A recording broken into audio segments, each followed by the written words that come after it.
Hit I'll start. even do it in my thing as well. Okay. I always keep forgetting to do that. Yeah. All right. 3, 2, 1. I believe we are live. Hello, all you wonderful people on a lovely Saturday. This is Griever, your guys' host, along with my co-host for this podcast.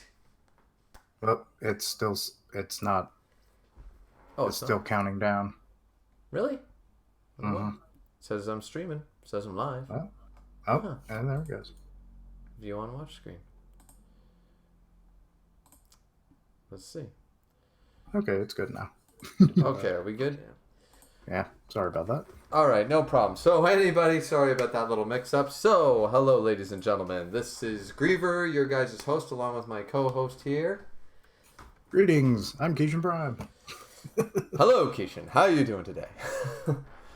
So, anyways, guys, so we're getting started here right now. Now, I know that we have been off schedule a little bit for this podcast, and that's mostly my fault. 90% my fault, 10% on Kishin for our schedules. Just our weekends just didn't align up very well these past couple weeks. But we are back Saturday, live podcast number 8 to cover all the lovely weekly manga and monthly manga that Kishin and I both read. Of course, we're a little late in coming to this one, so this one is also going to be jam-packed with multiple chapters. I believe Kishin was the one who said that My Hero Academia is a double chapter, One Piece is a double chapter, Black Clover for me, I guess, is a double chapter.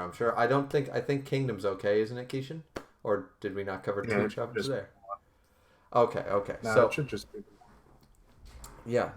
So either way, we're gonna try to keep this one condensed down. Kisha and I were talking before at the end of the last one where I go off on tangents more so than not, And I don't know how to stop him, people. So Keishan does not know how to stop me. So there's no, and my wife is not here any longer with a dog collar to zap me every time. So that being said, okay, so maybe we need to have her on the podcast that's when what it's we on your need. channel. That's what I need because she'll just say, "Would you shut the fuck up?" That'll be the end of it. So, all right. So that being said, why don't we start off with Seven Deadly Sins? Because last time that's our first double non chapter because we actually did cover chapter 322. Keisha and I talked about it. We think we did cover 322 and 321 in the podcast on his channel. So we are up to date with that one, and we're going to cover 323 right now. Keisha, what did you think of Seven Deadly Sins? 323. I mean, it's kind of going about the way you would expect, now that, Zeldris is kind of being made aware that things are not what they seem in his mindscape. Mm-hmm. He was already kind of coming to that conclusion, but Mm-hmm. it's all too clear to him now. But the whole, like, the multiple Zeldrises, that was an interesting turn. Mm-hmm. But also we got to finally find out, like, what happens when you do interfere in someone's mindscape. Basically a mental mechanism, defense mechanism triggers, and you get repulsed. True. So Just want to quickly bring up before we got Grim Reaper in here. What's up, Grim? And we got Richard, but Grim says, "Where's the invite?" So I don't know what he means by that. What do you mean the invite? Did you? I believe we posted a link in Grim Reaper's Discord, I guys. think he means onto the podcast itself. Oh, on to the podcast itself. Well, because we are just getting back into it, Grim. That's my fault, man. That's mostly, anyways. It's not really on Keisha. That's on me. We were gonna start inviting people onto the podcast here and there and stuff as guests and stuff, but this week is our first time getting back to regular schedule for almost 3 weeks. So how about next time, Grim? We'll bring you up next time. How about that? But that being said, Keishan, sorry to interrupt. Just wanted to. It's fine. That's fine. Cover that. So. But yeah, and then plus, of course, you had the greatness that was Gelda in this chapter. Oh, the true Gelda, yes. Yes, like, good lord, what would happen if she got more of Zeldris's blood? Like a little sip, not even a sip, and she's able to have her head float into the air like that. That's awesome. Mm-hmm. It's creepy, but it's awesome. Yeah, it really was. As I said, personally, I mean, as I said, you and I both review it, so we'll keep this brief. I like the fact that Zeldris wasn't tricked. I know some people are saying that they didn't like that. I know Sundown Rider, who after his brother's wedding and stuff, he's also someone who was MIA for a couple weeks. He posted a video about this chapter, and he didn't like that aspect. Me personally, I liked it because I think his reasoning is sound. He was kind of like, look, it's been 3,000 years. My brother betrayed me. My dad hates me. I lost my wife. I'm having a bit of a bad day, sort of idea. I don't even think they're married. No, but I mean, okay, his lover, whatever. Synonyms. Maybe there'll be a double wedding at the end of all this. Maybe there will be. Maybe that'd be nice, An Endora can be the ring bearer. Suffice it to say that I just thought that his reasoning was good. It's like, look, the man is tired. He knew it was a trick, but he's tired. Here's his dream right there. He knows it's not real, but he just wanted to believe it for just a minute. Let the dude basically sit back in his chair after a hard work week, sit down, and sip a goddamn beer before he has to go and deal with the shitstorm. It's about a long ass work week. Right, exactly. And for him, it's been thousands of years, guys. Come on. Like, let the man have a moment. Did he let it go too long? Maybe. But the moment Meliodas shows up and goes, yeah, and Zelda just goes, yeah, I knew. I just wanted to believe. I just wanted that 5-minute rest. That's all you asked for. I thought it was good reasoning. Then we get the whole hallucination thing. Here's the one thing I think everybody can agree is stupid. Meliodas should know how the soul world works by now. Gother in-depth explained it and wasted the reader's time to explain it last chapter to Meliodas. And then Meliodas literally does the exact opposite after Gother explained it. So that was stupid. He already told Meliodas he can't directly interfere with the world. Otherwise, he'll be seen as foreign objects and kicked out. He can't do that. And what's Meliodas' first thing he wants to do? So that was for the sake of getting Gother out of there, I guess, or something.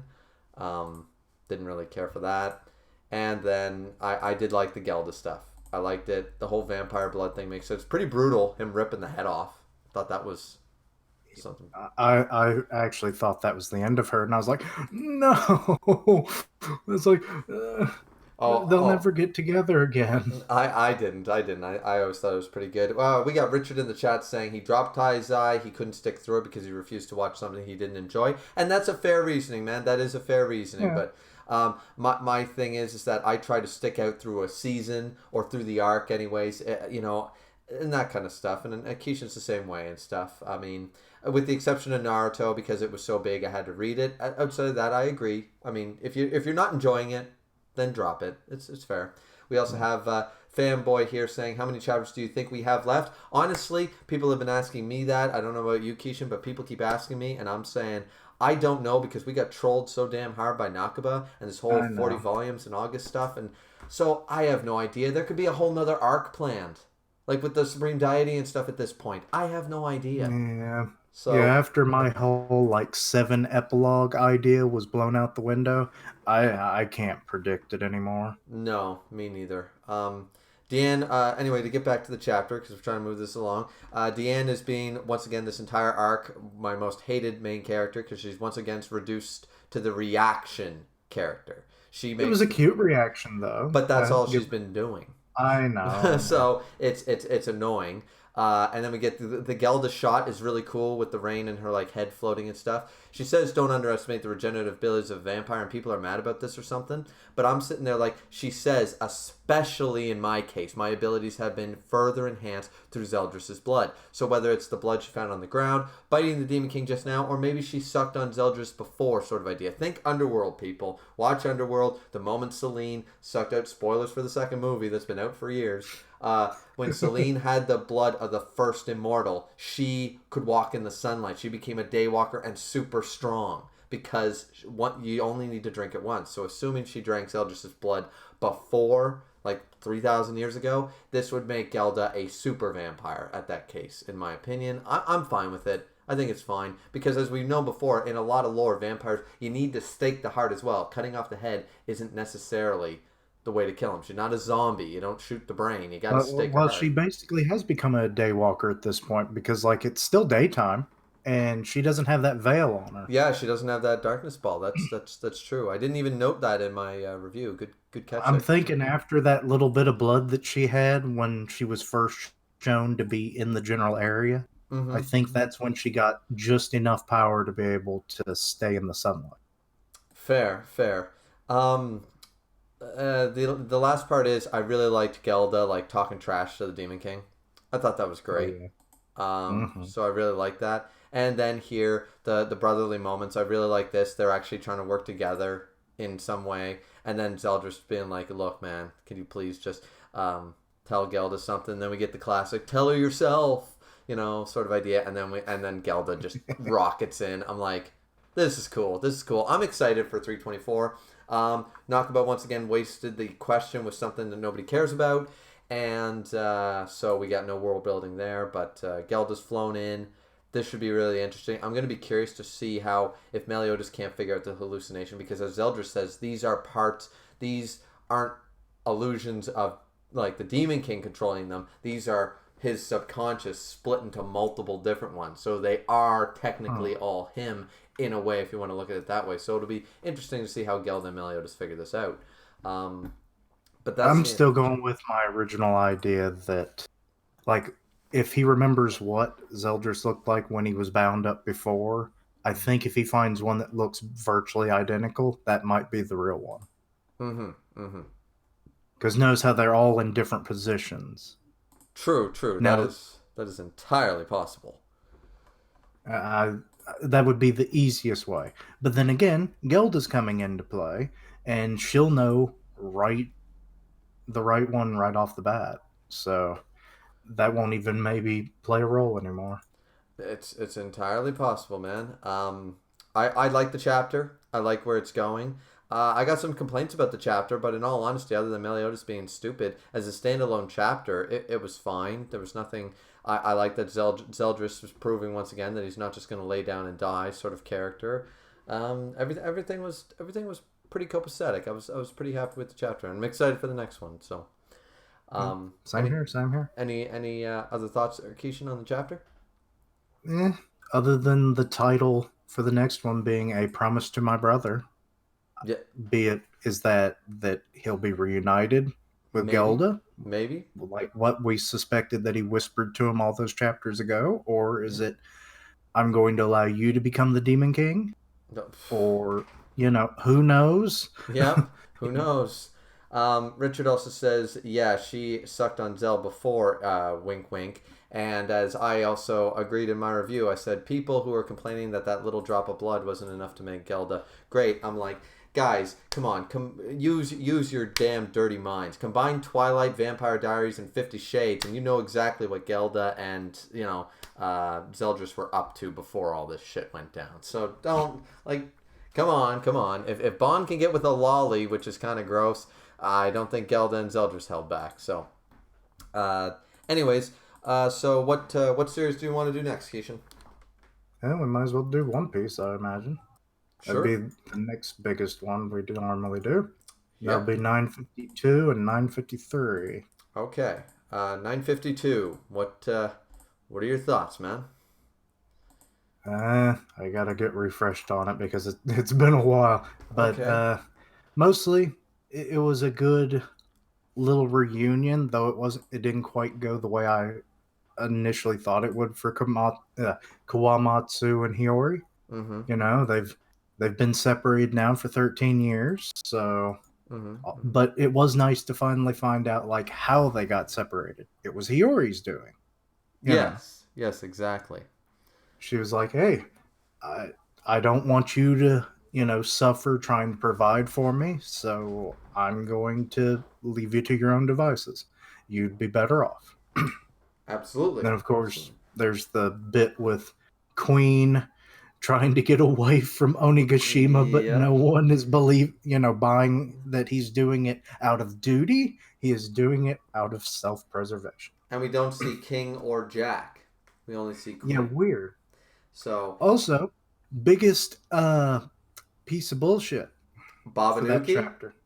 Yep. Yep. Everybody Don't hates like that. it. No, nobody likes that. That makes no sense. Babanugi straight up died. Half his torso was blown off. He did. This is Oda trying to keep this PG or something. Like he like it, and I don't care for it. I don't like it. There's no reasoning for this. It's very irritating. I don't like that. But what do you think about? I mean, we don't see Kaido and Big Mom clashing again, so to speak, but they might not exactly be fighting. They're doing something else that begins with F. But that's what a lot of people have been saying, and it's I yes, I could get it, but I don't want to get it. True, but maybe Oda, as I think Tekking brought it up in his review of that chapter, that Oda actually is fanning the flames of the joke. He knows that that's the joke, so he actually purposefully drew it this way just to, you know. And I could see it because people have been saying this stuff since we were introduced to Katakuri, for God's sakes, and ever since we found out that they were on the same crew and stuff. So, like, people have been saying it for a long time, and this was just the opportunity to kind of feed the fan base's joke. So it's possible. So, but and we get to we're introduced to the Yakuza bosses. That's that was nice. Notice one is something missing. that was. Oh wait, yeah, I guess so. Yeah, because Hirogoro is of the flower capital. He's not of the Curry region. The Curry region one is missing. I guess that is true. Because a lot of people thought, and I thought I was wrong for a while, because I heard a lot of the major reviewers say that it was like, oh no, so there's 4 other ones because Hirogoro. And I was like, no, Hirogoro said there was 5 Yakuza respected by the other 5 in that chapter. He didn't say like 4. He said the other 5. There's 6 Yakuza bosses. So now you could look on it that Kiroshiro is the other boss right now. That family is the boss. You know, so they turned traitor. They were betrayed. The old one died, whatever, right? But suffice it to say, there are 6 regions of Wano, and there's 6 Yakuza bosses. We're missing one, so to speak. Well, we might not be, as I said, Kiroshiro could be in the charge, and that's the one betrayed Yakuza, but... Oh, yeah. Richard's asking if you read the Kingdom chapter 611. 611? Probably. I have the Discord so it notifies me, so I probably did read it. And we'll be covering Kingdom. So yeah, so anyways, I like the designs. I thought they were cool. Their attitude was cool. What did I didn't realize that the one from Ringo, Ocho, I guess is how you pronounce her name. That, like, I didn't realize her hair was supposed to be like a butterfly or whatever. Oh yeah. It's kind of cool. It just went complete. I think it was the way that it was cropped in that panel, and then I just wasn't looking too deep into it when you get to see more, all of them together, lower on the page. So, but they have some interesting designs. You got like the rabbit-looking kind of guy from Udon. You got the scarecrow-looking from Hakamai. Ringo has her butterfly hair. And then you have more of what I would expect from a Yakuza boss from Kibi. Yeah. So. Yeah. So, I mean, as I said, I thought the chapter was pretty good overall. I like those reveals. I like that they're not going to waste a bunch of time. I find like some of the pacing of Wano has been quite quick, and we're missing some key things I think we should be seeing. But I'm glad we're not still wasting a bunch of time in Udon to track down each of the bosses and try to convince them. It's like, no, they're already on board. We're good to go. We got Udon. We got 3,500 men as the Kinemon and Shutamaru and all them get together and talk about it. Like, we're good to go. And they got the blueprints. Yeah, Shutamaru had the blueprints, so that's cool and stuff. So all along. Now we just need the swords, and then we jump back there at the end with the reunion, as you were saying, the Kappa and Hiyori and all that stuff, and then Yukimaru gets shot and blah blah blah. Kawamatsu does his tanky stuff, so does Zoro, and then Yukimaru starts running away, crying, saying he's so glad that Lord Kawamatsu is alive. Now, we find out exactly why Yukimaru is so happy about this in the next chapter. So why don't we just... I actually forgot he said that. Oh, really? That's interesting. I mean, it makes perfect sense in retrospect now, but I had forgotten that line. So... Fanboy here, just right quick before we move on to 953. And I'm sorry, guys. Like, we're just trying to keep this highlighted and moved along because we got a lot of chapters to cover. trying to keep this brief and short sort of idea. Next week should be better and more in-depth. Yeah, more manageable. Yeah, so, but Fanboy right here says, people have been saying that the next chapter of Shokugeki no Soma will have a short time skip. How do you feel about that? We already had a time skip, and I feel that it's a short one, but it's still there. I think the whole lead dessert thing has been really trash, to be honest. The idea was good at the end because 115 or 116, I forget the chapter, was a terrible ending. But yeah, number 3 is supposed to come out. It's supposed to be the last chapter, Shokugeki the Lead Dessert. I don't have high expectations. Number 2 was one of the worst chapters I've ever read for a monthly magazine and for trying to wrap up loose ends just by creating crap. So number 3 has a time skip. Fine, dandy. We'll see Soma at the end. I don't think anything can salvage it at this point. 45 pages or not, nothing will be salvageable by that. So, but anyways, Kishin, do you want to move on to 953 of One Piece? Yes. This was a chapter that it was, a simple plot. Mm-hmm. Not a great deal happened. It's more of a component of the whole, Mm-hmm. very self-contained for the most part. Like, Mm-hmm. if I had read this in any other series, I probably still would have enjoyed it. It was short, simple, and quite humble, given what we found out. Great continuation from the last one. And we Where we spent a good amount of time establishing the backstory. We basically have the entire timeline for Kawamatsu for the last 20 years leading up to this now. Yeah. Like, we have those 7 years, because we knew 13 years he was in the prison. And now we have the 7 years. And they took just one chapter to do it. And they established the true new mascot of the Straw Hat Pirates, of One Piece. They established the bestest boy, the goodest boy of Onimaru. Now officially my favorite character in all of One Piece. I love this damn fox.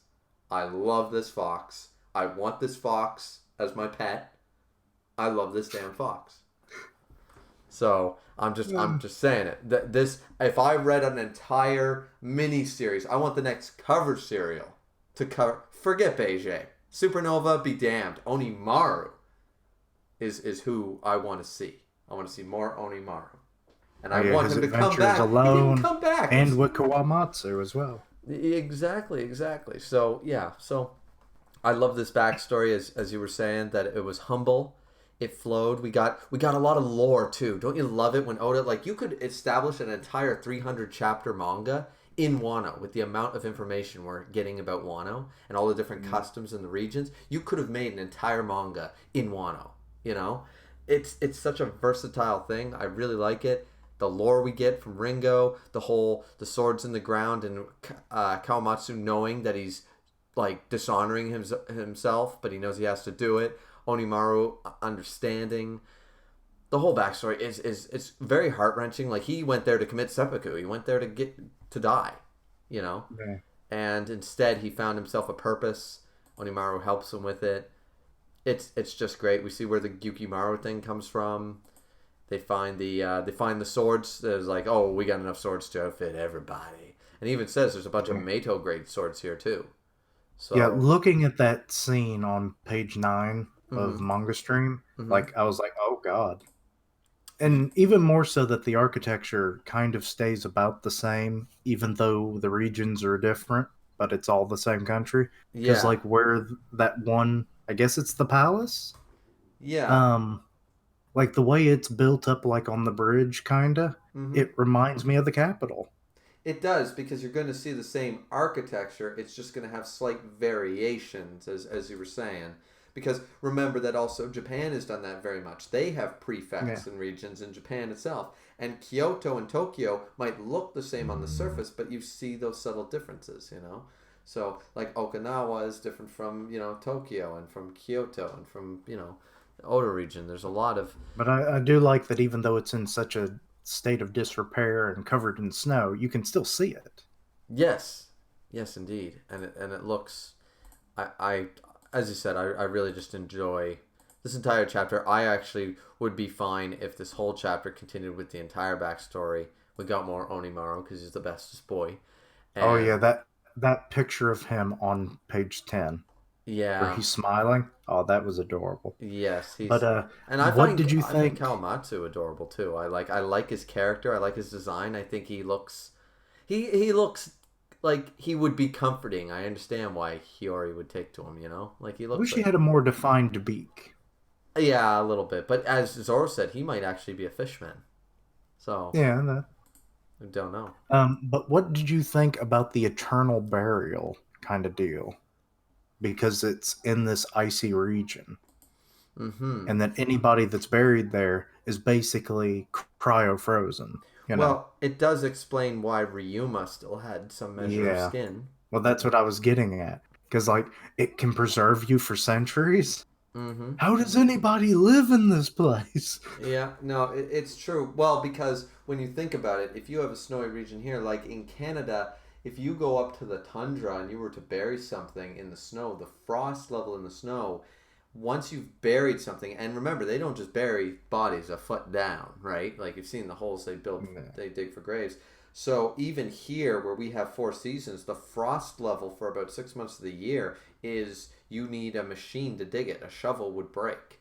So if you dug down any more than a foot, 6 inches. So in that case, I can firmly believe that. And remember, it's One Piece. They're taking a little bit of liberty with it. But And we have seen that in real life too, of, finding almost completely intact human bodies in a frozen wasteland.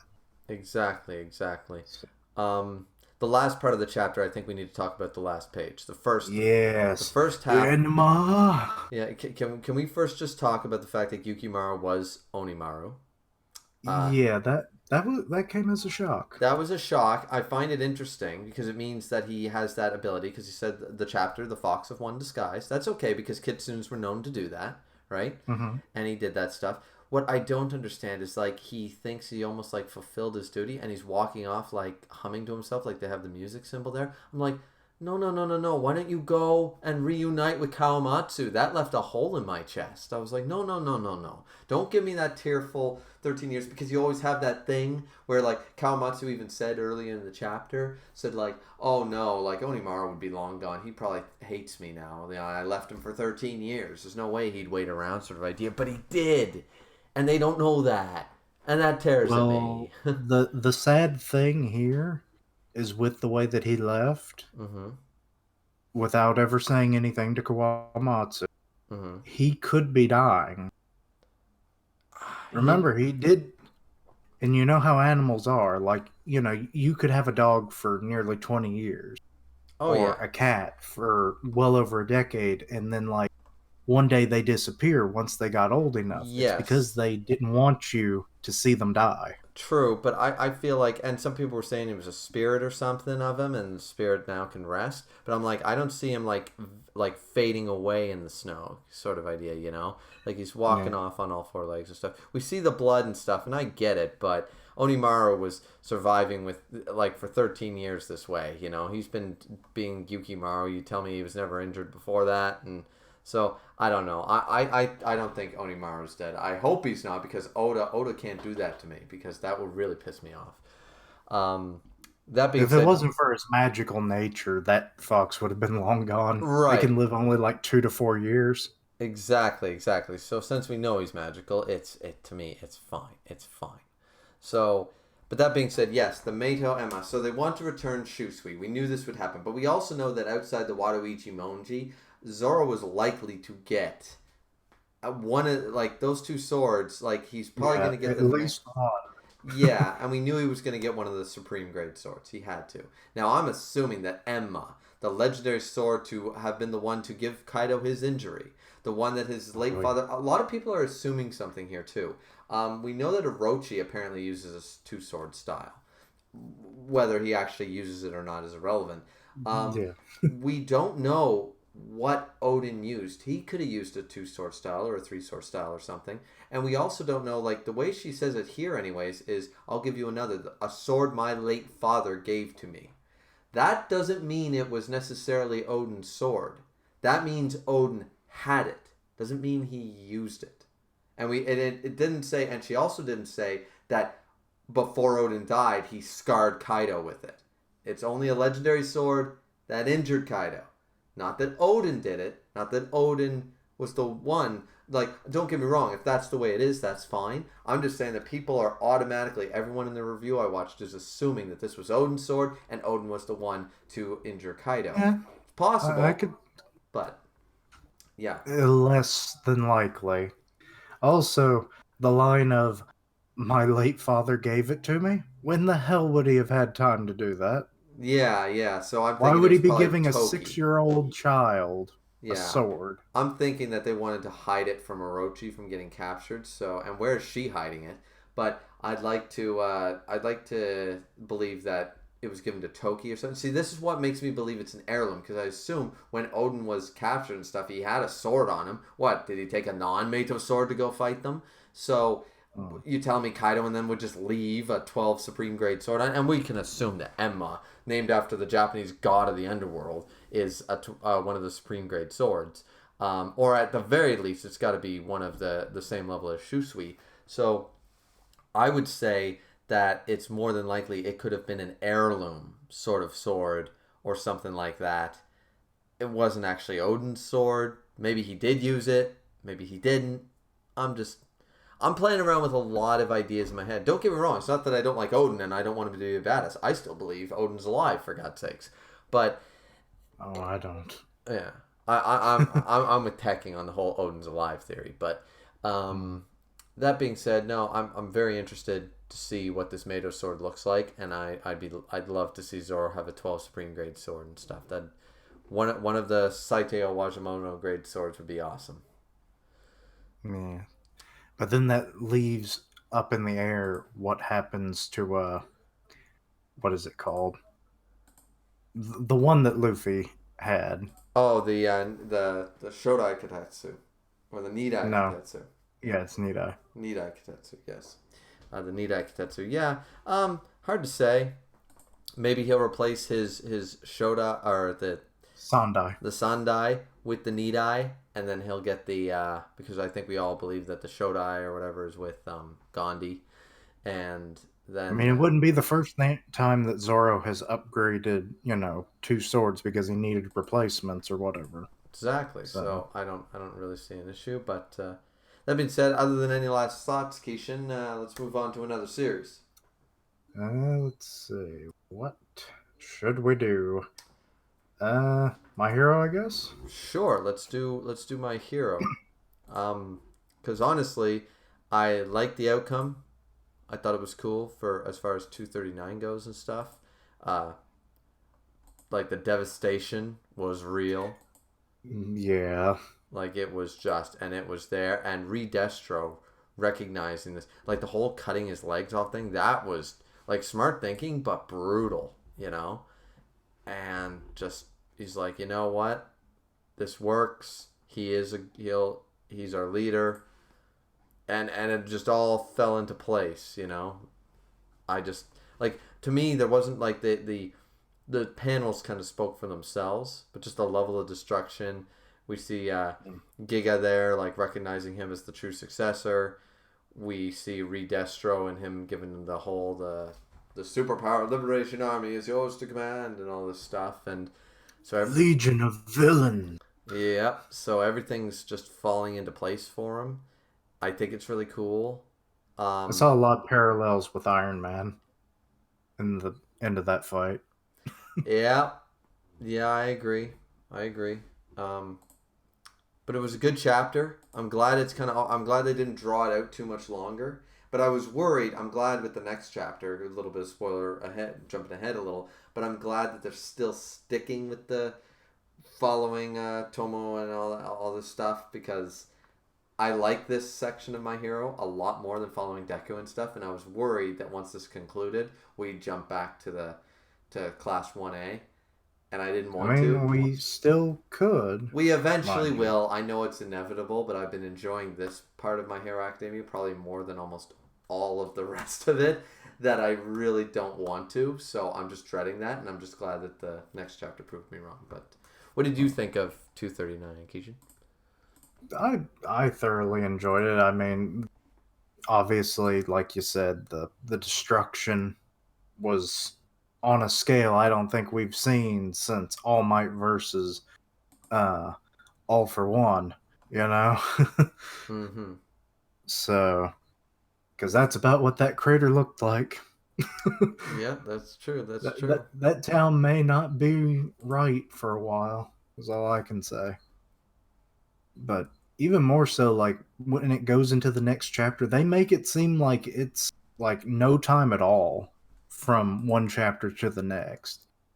Mm-hmm. It's like the cover up that occurs. But anyway, that I'm getting ahead of myself. The Redestro like giving up the Liberation Army. That kind of came at me like, what? uh, Yeah, yeah. and then that's why I was trying to come up with a name for what they would be calling themselves. So then I landed on Legion of Villains, though in the next chapter we do find out what they do call themselves, and I don't really like it. Yeah, yeah. And I agree. I'm not a huge fan or anything, right? It just no, no. I'm not the biggest fan of the new name. I was like, you couldn't have come up with something cooler. I mean, like Paranormal Legion would have worked. Yeah, exactly, or something along those lines. I mean, I think I liked actually the opening bit of 240 where they were explaining how a lot of remember this is a world where everyone has quirks and a lot of citizens got involved. You know, Yeah. which why wouldn't you? Like if I'm sitting here at home and I'm an electrician, but I got fucking fire powers, and some dude's outside causing mayhem, and I'm like, well, I could just like open my window and shoot a fireball at him. Why would I let him continuously destroy thing and wait for the cops to show up when I can just boom done, end of story? You know, it's one of those things. I think this quirk thing almost shows a bit of a problem. Not to get political, but that seems to be somewhat of the attitude of America. Someone's causing a ruckus. Well, every household has a gun, but people aren't supposed to just go out Yeah. and start shooting people out their windows just because teenagers are noisy or whatever, right? So it's a Yeah, bit of a it can really put you in a bad spot because then when the cops do show up and like say it's a mass shooting or what turns into a mass shooting, mm-hmm. the cops don't know who the actual person was. It could just be you trying to hold down the guy who's just shot up the place and you got him at gunpoint and you're just trying to keep him until the cops arrive and then you're taken and shot as the terrorist. Exactly, exactly. Um, I just have to bring up right now, guys in the chat. I'm seeing it from my live stream perspective, but apparently it's some of the chat isn't appearing on the actual YouTube page, and we're responding to a few of those. The reason is because haven't edited anything in the chat stuff. So if you do anything that goes against the guidelines, like Grim said a message, I think Richard, you said a few messages that seem to go against the guidelines or something. I'm not going to try to edit that right now. It might screw up the stream. But so you're going to have to keep the cursing, the profanity and stuff down if you want your messages seen on the Oh, is actual. that the case? Because like you responded, I think was to Richard and then to Grim, and I never saw those messages. Yeah, because I'm seeing them. I'm seeing them in the in the room in the control room because I see Mm. all the messages, but I'm noticing when I'm jumping back and forth that on the watch page that it's that way. So just try to keep that stuff down, guys, if you can, because otherwise it might not appear to the rest of the chat. You know. But that being said, he says the boys would fuck up Shigaraki and his villain goons. Okay. And if you ever read the boys comic book, then you know this is true. Okay, never read it, so I don't know. It's like a 72 issue thing. Okay. He says it's become like his favorite comic at this point. Oh, interesting. I, what did you think of the whole Toga being dead thing? And I was like, wait, what? She died? yeah, that was that was And then hilarious. she's like, dude, I'm right over here. I mean, to be honest, she looks like she's doing a lot better than you would think, given like this is like less than a day, maybe a full day Yep. since the last chapter. Yeah. or the I whole mean, "shut up, nerd, we're eating our sushi." Like, just I laughed out loud. My brother is not into manga. He thinks it's stupid and stuff. so Um, that's something he would have said. all right, so I literally I had to show him. I'm like, look, this dude, blah blah blah. I gave him a quick like 5 second backstory on the guy and explained why he's acting this way. And I was like, so this dude's walking in the room and he's, "Shut it, nerd, we're eating our sushi." Even my brother said, "Okay." I mean, I don't really get it, but it sounds funny, you know. Yeah. So, anyways, yeah, no, I like that. The whole like I don't know the whole like it's the I ironically because Shigaraki was always scratching himself and he finds the new like lion's mane cape itchy. The whole that's kind of funny. Um, and he's like superpower liberation army shall be reborn. Blah blah blah. They have the whole speech. I'm like, okay, so they're just setting it up. Reed Destro's going nuts. I like the fact that they say that like we're making this Liberation Front thing, and they said we're gonna divide them into. Basically, they're making like let's make Baroque works, ladies and gentlemen, you know, and let's go from there. Like we're gonna have lieutenants, we're gonna have generals, we're gonna have commanders, we're gonna really Akatsuki and Baroque works and all these other villains called. They want their group back, you know, the Sinister Six, you know. So, um, I think it's kind of cool because it'd be interesting because they have so many members. It would be cool to have like, okay, you have your actual important bosses, I guess, you know, out of all the tons of people that are gathered there. And I like that all the members are there, and I like that Hawks was there. That's like Yeah, that came as a tad surprise to me I because I was was like, totally I know shocked. that he was doing that whole thing with Dobby, you Mm-hmm. know, but I wasn't expecting him to be there, you know, because it seemed like a very, underground secret affair given who all of these people are, you Mm-hmm. know, Mm-hmm. Yeah, which then is what's led a lot of people to think that, oh, he really has gone to the dark side now. Maybe he's not just playing double agent or whatever anymore. I think maybe Dobby might also be like a triple backstabber or something. You know, like I Oh, could really? I could kind of see it. I think it'd be cool. But yeah, Hawks is looking on and going like, yeah, no, this is bad, this is bad, this is bad. You know. I like that Reed Destro ended up being a damn like whipped, like right. Yeah, he's just a yes man now. Yeah, he became the yes man. So basically, Redestro is basically the entirety of the Trump government, and I kid. I don't really kid, but I kid. You're not wrong. Yeah. Well, I'm gonna fire everyone that doesn't agree with me until I'm surrounded by yes man. That was his Or idea. force them to resign, Right. which Exactly. that number is still ticking people, by the way. So It's like over 40 something people have resigned. true, true, which is It's crazy. ridiculous. I like that we see that Shigaraki still is very like much injured, because he falls to the ground and stuff. I like that they note the hand, like Yeah, I noticed that, like, okay, he's got the one hand, it looked all bandaged up completely, and then he's got the one which had, like, the two fingers mm, crushed from it. yeah, yeah. I'm curious where Hawks is so much out in the open here with these guys. I find this interesting. This doesn't seem like the smart plan for him, but then Dobby and him are like talking back and forth. Introduce me to everyone, will you? Because Dobby knows, doesn't he?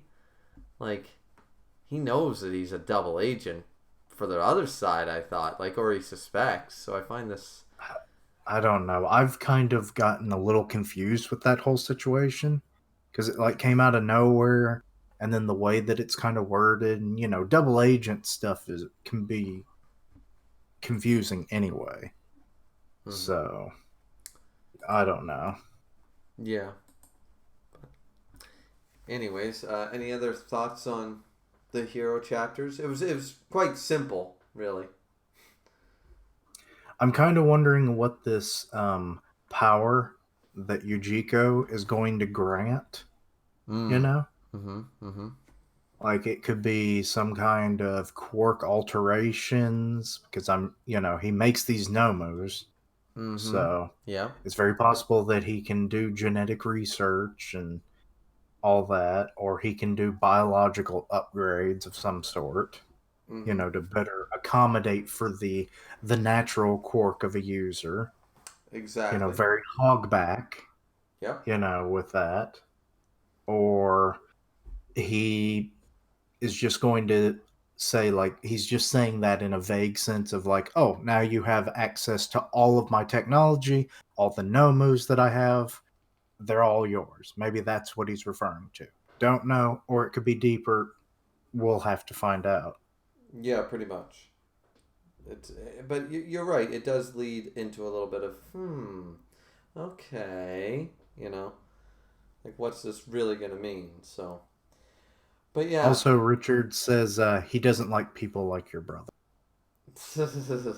Well, I mean, everybody does have their own likes and dislikes. I don't try to make someone like something that they don't like. Like if you like if you don't like superheroes and you don't like superhero movies, why would I sit down and try to force you to watch Avengers? You're not going to appreciate it, so why try? Like my wife is, for example, not against watching animes, but they need to be a certain style. She likes Death Note. She really likes Death Note. Oh. So, but I'm not going to sit there and try to make her watch Bleach or, I don't know, One Piece. Because those. You just have to find the things that fit the niche that she's. Yes. She doesn't mind enjoying supernatural elements, but you can't just go wacky like One Piece or Bleach or Naruto and stuff. She's not interested in the action adventure. That's not her. Hence why it's all called shonen, guys. It's for young guys because generally speaking, guys are into it, not girls, so It seems like she prefers a more realistic setup, but enhanced with the supernatural. exactly. She loves Ryuk. She likes the complexity of the Death Note. She even enjoyed Full Metal Alchemist to an extent. We watched all the Brotherhood. So, I mean, so there is some liberty with that, but something like Dr. Stone would interest her far more than Seven Deadly Sins. Try Soul Eater. She might like We that. are going to try Soul Eater. That's on the Because, I dock. mean, it's not, it can be out there, but, Mm-hmm. it's Mm-hmm. not as bad, I guess, as some. I don't know. I'm Sure, always just sure. trying to get people to watch it. Richard did say that's different because manga is a medium, not a genre. Yes, but you have to also understand that people might not like the cartoon drawings of it, and manga is an entirely thing not drawn. Well, it's drawn regardless of style. It's drawn a certain way, and if that does not appeal to people, then they're not going to like it regardless of the genre. Is what I'm trying to point out. Is that to force feed people things, you need to find the genre of manga or anime that may appeal to them elsewise. Like someone can like, for example, the medium being live action movies. Some people could enjoy them, but doesn't mean they'll enjoy every genre of movie. See what I'm saying? So that's what I'm trying to get across is that if you have someone who's not a huge fan of the medium called manga, then you better find the genre of manga they really like to try to introduce them to it. I'm not going to show someone who thinks superheroes and adventure mangas are stupid and try to make them watch One Piece. That's stupid. Someone who's into thriller, I'm gonna or horror or something or Halloween. Kishin brought it up. Someone into Halloween and witches and souls and stuff. I think Soul Eater would really interest them. So it just depends, right? Yeah. So, anyways, that being said, should we move on to Kingdom? Sure. So 611, we already talked about the whole Yone's death thing, right? But Mm-hmm. I thought 611 was kind of a wrap up. I feel like this is wrapping up, which is good because I'm just kind of like, okay, like we already got the whole. All right, so Guillaume died, and that's neat. And Shin's like, I'm not the one who did it. It was Ohan, and that kind of stuff. And yeah, so I don't know. They're just not really like. I know there's a lot of battles and a lot of stuff going on, and clearly Roboku's got something planned. But I don't think that. I don't think really a whole lot is happening other than they fight and they're fighting some more and stuff. I think the main like that adrenaline rush is now gone with the death of Guillaume, right? So. Well, heck, the adrenaline is probably the only thing that's actually keeping some of these people on their feet. Oh, absolutely, absolutely. And don't get me wrong, I like scenes where they fight. I just feel like this one battle has dragged on. every week I'm like reading and I'm like, okay, like when do we have another? I don't know. I feel like this battle's got to end soon. Like, can we stop it soon? I understand this is war and stuff, but I really liked the aftermath at the camp and the interactions between characters. And we're not really seeing a whole lot of that in the latest chapters. Um, got a little break with Guillaume's speech, but I don't know. But maybe that's just me. Like, don't get me wrong. I understand this war. It's action. It's not bad action. It's drawn very well. I'm just kind of like, okay, let's go to the next thing. So maybe that's just me. But anyways, what did you think of the chapter there? It was an okay chapter. I mean, uh, just they're going to be pushing forward, as they should now that they've taken out a big piece on the opposing side. Mm-hmm. And 10, she came in, kind of filled Shin in on the situation. Mm-hmm. And they're going to start pushing forward now that they've kind of dealt with their part of the battle. Mm-hmm. Mm-hmm. And we got like a little update with the center armies basically Yes. still a standstill. But that's about what you expected anyway. So Yeah, I didn't nothing. expect one to one up the other necessarily very fast, if at all. Yeah. So. So it's really just a right and left wing kind of battle. Mm-hmm. But then again, I guess it's been that way for a while now. Mm-hmm. Mm-hmm. At least the last few chapters, anyway. Um, let's see. But Naki, Yeah, I think Naki. is yeah. Like I like his role in the Haishin unit of being kind of like this scout slash like tracker. Yeah, I like the role. I'm not a huge fan of the character, but I like the role that the character is playing. I don't dislike the character. I'm just not, you know. I'm like, he's alright. But yeah, so like him like seeing the ambush from Kenmo, who I've seen in Okay. previous chapters. It's just he hasn't made much of an impression on me. Um, just seeing it's like, oh, yep, they're hiding in the woods. We don't go in there. Mm-hmm. Mm-hmm. It's like, damn it, they saw me. So they're continuing to press forward, and it's kind of set up a bit of something that both Richard and I have both wanted for a while, Mm-hmm. and that is Kane. She Ah, might actually get a fight. yeah, yeah. See, that last panel was my most interested part of the chapter. I was like, okay, all right, let's see what she can do. You know. So She's literally done nothing. I know, but we see her hacking down people, and she seems to be like a top tier, but it's like, but you're not doing anything. So like, just Yeah, get but out there and look at do the it. quality of who she whacks down. They're mostly nameless fodder, Right. So I and virtually anybody can do that. yeah, in this story by this point, yeah. So I agree. Yeah, I still like the chapter. Don't get me wrong, man. I still enjoy the chapter. I still enjoy Kingdom, but I don't know. I thought like the Austen after the whole. I suppose I shouldn't expect too much because we did just get Guillaume's death. We saw Austen and Raboku have their thing and stuff. So I guess they have had the dialogue stuff. It hasn't just been they fight, they fight, they fight every chapter. And I guess stuff is happening and stuff. I guess I'm tired of this particular campaign in the story. I want us to move on to another battleground now. You know, I Yeah. need it broken up. Can we have a chapter back at the kingdom? Can we have a chapter back at the? I don't know. Like just go away from all these characters right now. Don't go back to the camp. Don't go back to the other side. Go follow someone way in the back. Like do something that has nothing to do with this battle. Just for a chapter. Like where's the Mountain Queen? Like break it up and have a chapter about the Mountain Queen. I don't care why.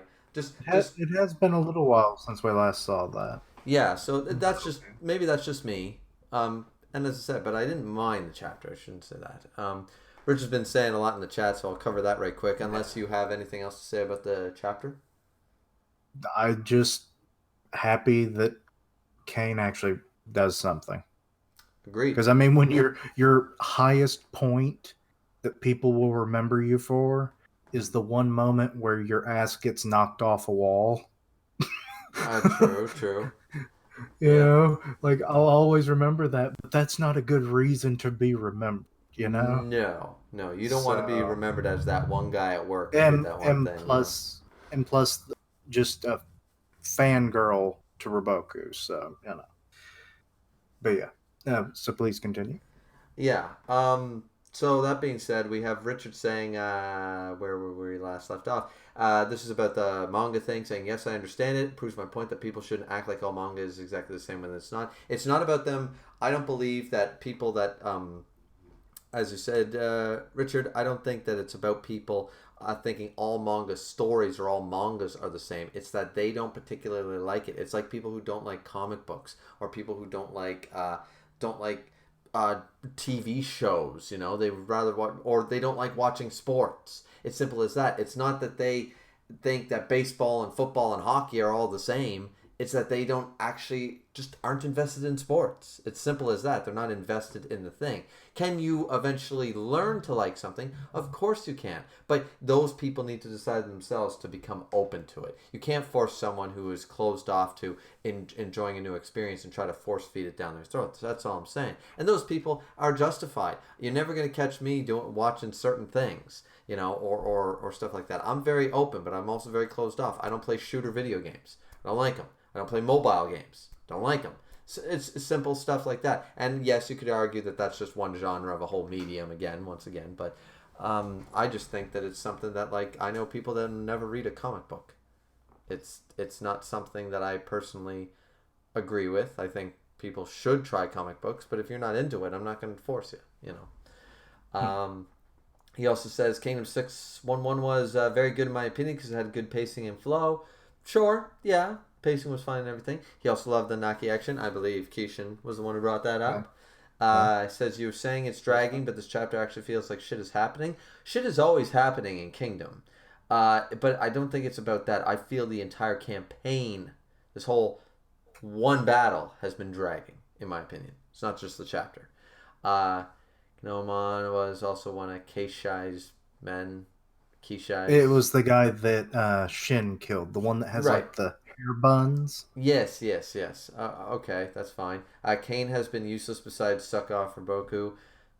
Okay, I don't know if that's I kind of said that, but in a nicer way. a nicer way. And then we need more Moten focus or Kanaki focus. Yes, we need more Moten. We've had Ohan do something he shouldn't have been able to do already last chapter. Yeah, still not over that. Yeah, so, but Moten is the one because I feel like, once again, these three are going to be like the trifecta that brings up the next age of China sort of idea as a whole. Well, they are the monster trio. They're the monster trio, but Moten has been like, and Moten's the one who wants to work together with them. He, as far as we know, he likes Ohan and likes Shin and respects them. He's kind of the glue to get these two to calm down and stop butting heads. He's the glue, but he's not there. I just want him to be there. I do need more Moten. I agree with that. Oh my God, he's the Luffy in that situation. He is. So, except he's not a dumbass. Yeah. That being said, anyways, Kishin. So I think that's all the series we cover together, right? Well, we can cover One Punch. Oh, if yes, you've read it. yes, I did read. Oh, 115. Okay. Did you not read it? I did. Not 114, 115, right? That's the one we're talking about. 115. Yes. So, people say, I'll keep this brief. Cut me off whenever. People say that I hate Saitama and I hate One Punch Man. I do not. I do not like a lot of when people don't agree that Saitama is a parody character and the entire manga was based off a parody of a shonen manga from the get-go. That was its inception, regardless what it's turned into. These are facts. Deny them all you want, but you're wrong. Thing is that Saitama, the whole Orochi Saitama thing has annoyed me. It pissed me off. I don't like it. I think it was a wrong choice. However, the conversation, what took place here with Saitama, this is a reason, out of the faults of Saitama, this is a reason right here to like Saitama. This chapter shows why to like Saitama. And it's one of the things that I thought this was hilarious. I thought this whole conversation... It was. The whole interaction between Flashy and him, I thought it was funny. Because Flash, once again, proving, unlike people like Bang and King and stuff who realize he's just another idiot. Oh, I must have subconsciously held back. No, you didn't. You literally did the version of the atomic slash, and it failed. You just can't accept it. He did it twice, actually. Yeah, you did it twice, it failed twice, and you think you held back. You're an idiot then if you honestly think you can't even gauge when you yourself are holding back. You're not some master swordsman then. Mihawk would know if he was holding back or not. So don't give me that crap. Flashy is... So I don't like Flashy, honestly. Don't really care for him. But this whole interaction and the whole bringing up Orochi thing, ooh, the Monsters King, I can't wait to have a fight. And it's yeah, that was funny. See, I like that. And, of course, the cream of the crop part of the chapter was Garo being awakened once again. Now, he's going to take on some S-class. He's going to take on some executives. He's going to take on some S-classes. The way people are hyping up Black Sperm, remember, guys, I'm not webcomic spoiled, but people are hyping up Black Sperm like he might as well goddamn be Saitama, right? So... Given that, I think that this Garo being unleashed is going to fight Black Sperm and it's going to be awesome. I'm probably wrong, but Garo being released seems epic. Garo's the whole reason that I still actually follow One Punch Man, to be honest with you, because I think Garo's way more interesting than anybody else in the series. So I'm hyped to see him there. We're going to see what happens. But anyways, that's just my quick summary because once again, I'm not a One Punch Man guy. I don't mind following the series. I'm not a huge fan of the series. So I'll let Kishin, being an actual fan, part of the Grimm's podcast and stuff, go check that out. Which we actually recorded today. So there you go. So Grim Reaper and Co. just recorded I think it'll be out tomorrow, maybe Monday. So be looking out for that on Grim Reaper's channel. Perfect. Shameless plugging of Grim Reaper's One Punch Man podcast. Okay, Kishin, what did you think of this horror? I rather enjoyed that Puri came in because it's been a while since we've seen him, because he ran off to go find Nian. And I love Nian. I was about to say best. People are still complaining about him. Oh, he ran away. He's a bitch. And it's no, he's a cat. Yeah. It's what cats do. Yeah, you ever seen a cat fight? Cats literally jump back before attacking. It's literally what they do. They retreat and get to a position of strength. That's literally how cats fight. But anyways. And if they don't care, they leave. Yeah, they just walk away. They're like, no, don't want to be involved in this shit, and they leave. So. And they're not, very affectionate except when they want to be, which is about his whole character. He didn't like the affection he was given. And that's kind of what Puri is in a nutshell. It's oh God, it's the worst kind of person for me to fight. Exactly. Sweet Mask with the same if you're ugly thing, which I'm assuming is that age-old trope again. I can't fight something so ugly. I can't touch it. It's so hideous. Sweet Mask, you're not new. You're not new. That's been done to death in multiple manga. Get over it. So, yeah, but you're right. It could be the same thing. Try picking up our family cat. He will kill you. He fights dogs for fun. He's not going to any wins. So, not full-size dogs, but I'm talking beagles and stuff. That cat beats beagles. Beagles run away from him. He jumps on backs of seagulls. This cat is a killer. But, so you try to touch him and pick him up, he gonna kill you.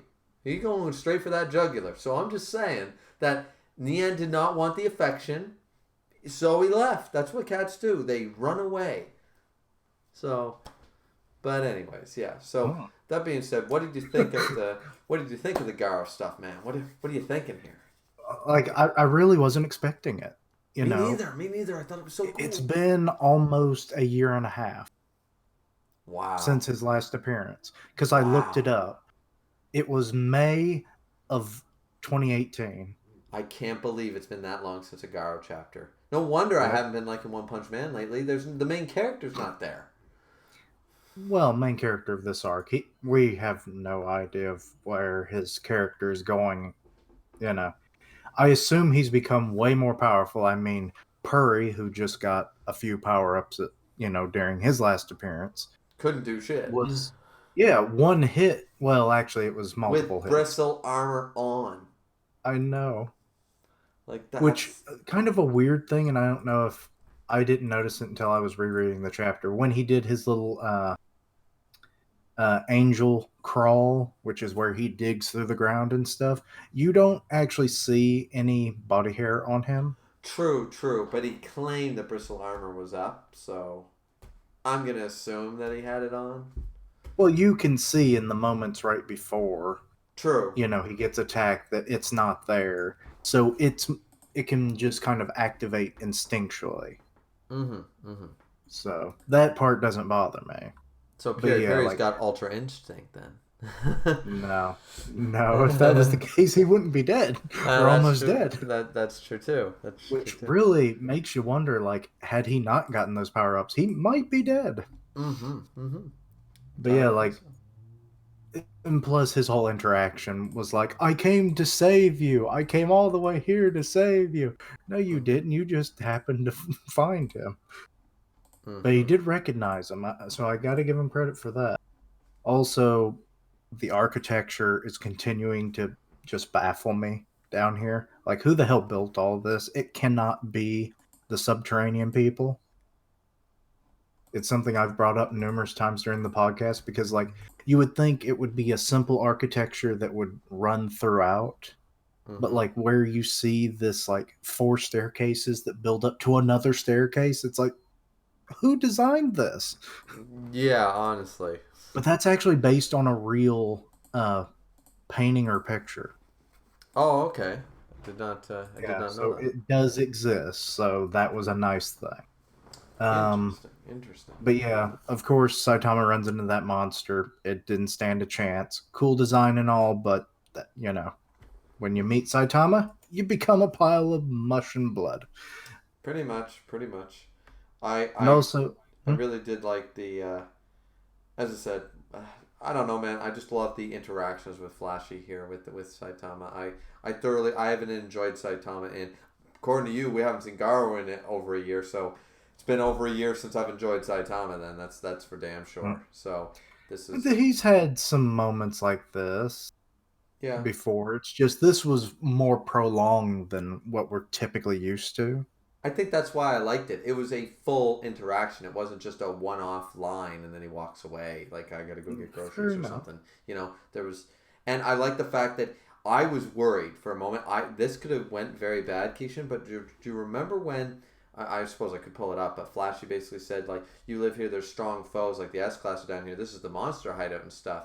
And he says we have a team down here. I was worried Saitama was going to be like, "Oh, okay." I thought like I'll just leave then sort of idea. I thought that he was. I forget exactly what Flashy says, but I somewhere along those lines he said something similar like that. Like it's dangerous down here or something like that. Like where this is the monster HQ and stuff. And he's like, oh, that sounds like a real pain to deal with. I'm gonna go back then. He was just trying to take Hmm. care of the noise. I thought that he was actually gonna leave, and that really would have pissed me off. But he didn't, and I really like that. But I had a feeling right when Flash just said that. I don't know about you, but I don't know, like prediction wall reading, you know. Hmm. Oh But yeah, and due to this interaction, I actually got a meme made about it. oh really? Yeah, because of how quickly I got my reaction out. Oh I posted it in my. Oh crap! I posted in the wrong damn thing. oh, don't do that! Don't do that. But yeah, no, I just posted it in the promotions. Oh okay. I'll have it up. Um, I'll get it up there in a second. But yeah, the interaction was great. I have no qualms about it, other than like I think we may have found a weakness of Flashy if you think about it, because Mm-hmm. he's able to tell the weight of somebody by their Yeah. footsteps. Yeah. What if he's fighting someone that can fly or floats? He's There. screwed. He'd never know they were coming up behind him. That I suppose so, because that's a. I mean, maybe that's just one way. Maybe he could, because of the footsteps, he was able to tell the weight of the person. But if they were Yeah. flying, he could probably still sense their presence. He just wouldn't know how big, or something Yeah. like that. I don't know. But then this also revealed like how long it's been since these two have been anywhere close to each other. Yeah, Because he Genos' sidekick. Jesus, that was freaking season one, Yep. you know. So, and we just got through season two of the animes, and that didn't even get. Well, we got about maybe halfway from Mm-hmm. where the manga is right now Well, I haven't for read. this arc. I have not read or watched season 2 because I'm just like, once again, not the hugest fan, but also the animation is worse than Seven Deadly Sins season 2. So no. I think if they had just not gone so full on with the reflective metallic look of things, it Yeah, would have looked better. probably. But that's like my biggest thing with it. Mm-hmm, mm-hmm. But yeah, the interaction was great.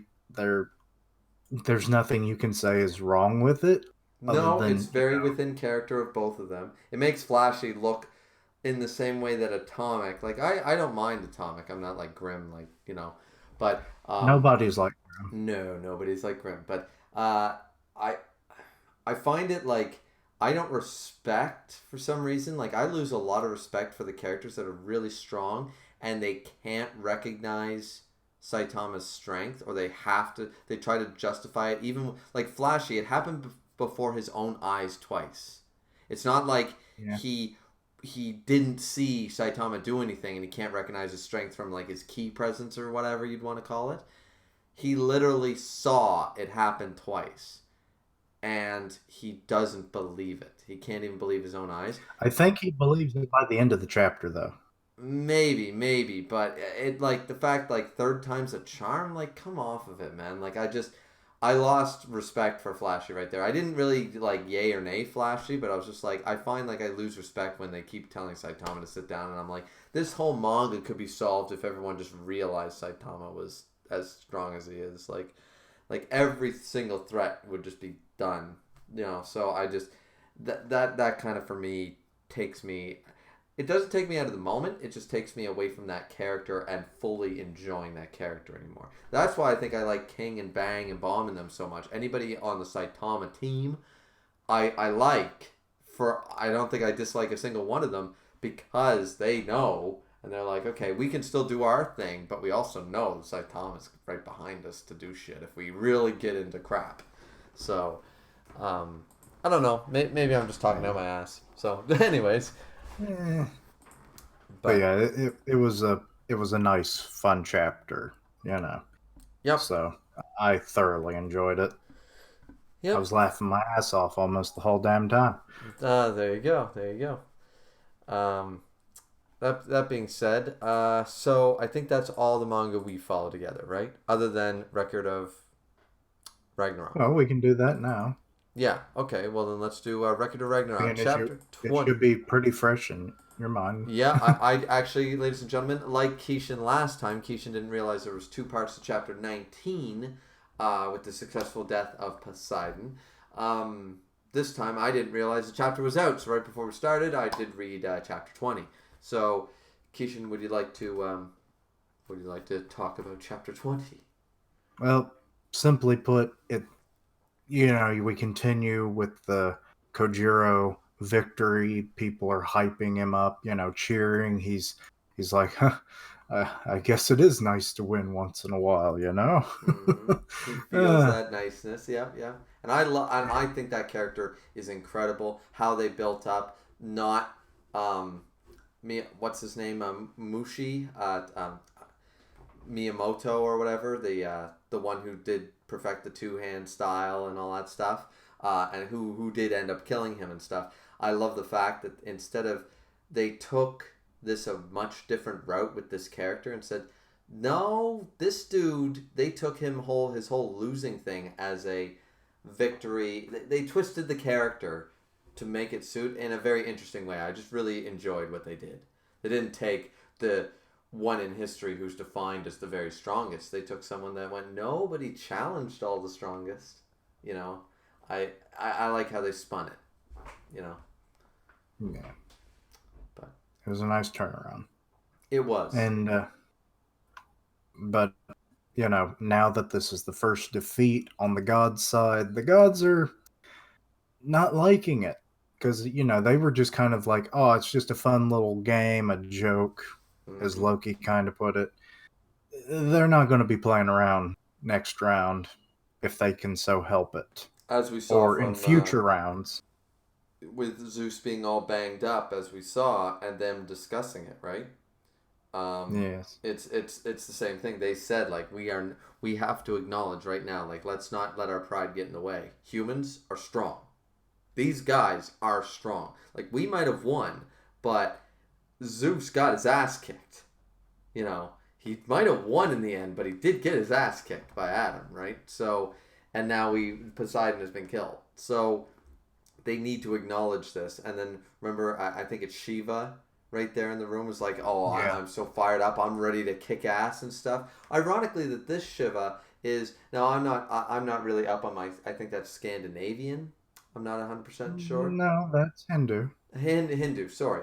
I always thought that Shiva has many times been depicted as both a man and a woman in different interpretations. So Mostly woman, yeah. mostly a woman. So it's interesting to see Shiva being depicted as a male here. But I like the character and stuff, and I love the fact that like Greece, we need our sort of like the cracking their knuckles, like we want our revenge first. That was very interesting. Also, Richard says to I guess both you and I, Kishin, what were your thoughts on Adam? He was a great character. I know.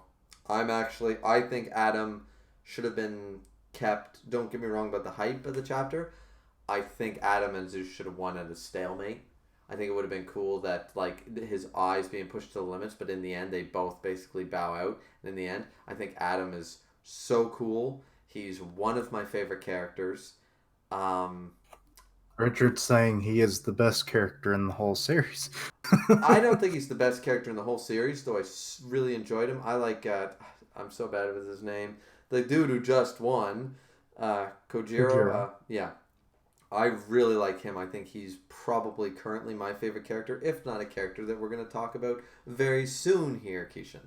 But or the two of them based on my, and Keishan can tell you guys, I actually guessed who would be the combatant almost right away. I kept double checking myself and changing up. Yeah. So it's a funny story, but we'll get to that. But yeah, no, I think Adam's great, and as you said, you like Adam as well. So yeah, Yeah, it's I don't think he should have lost. I think they should have either pushed him further back in the manga, so he was more of an epic fight. Like yeah, like bring up the hype.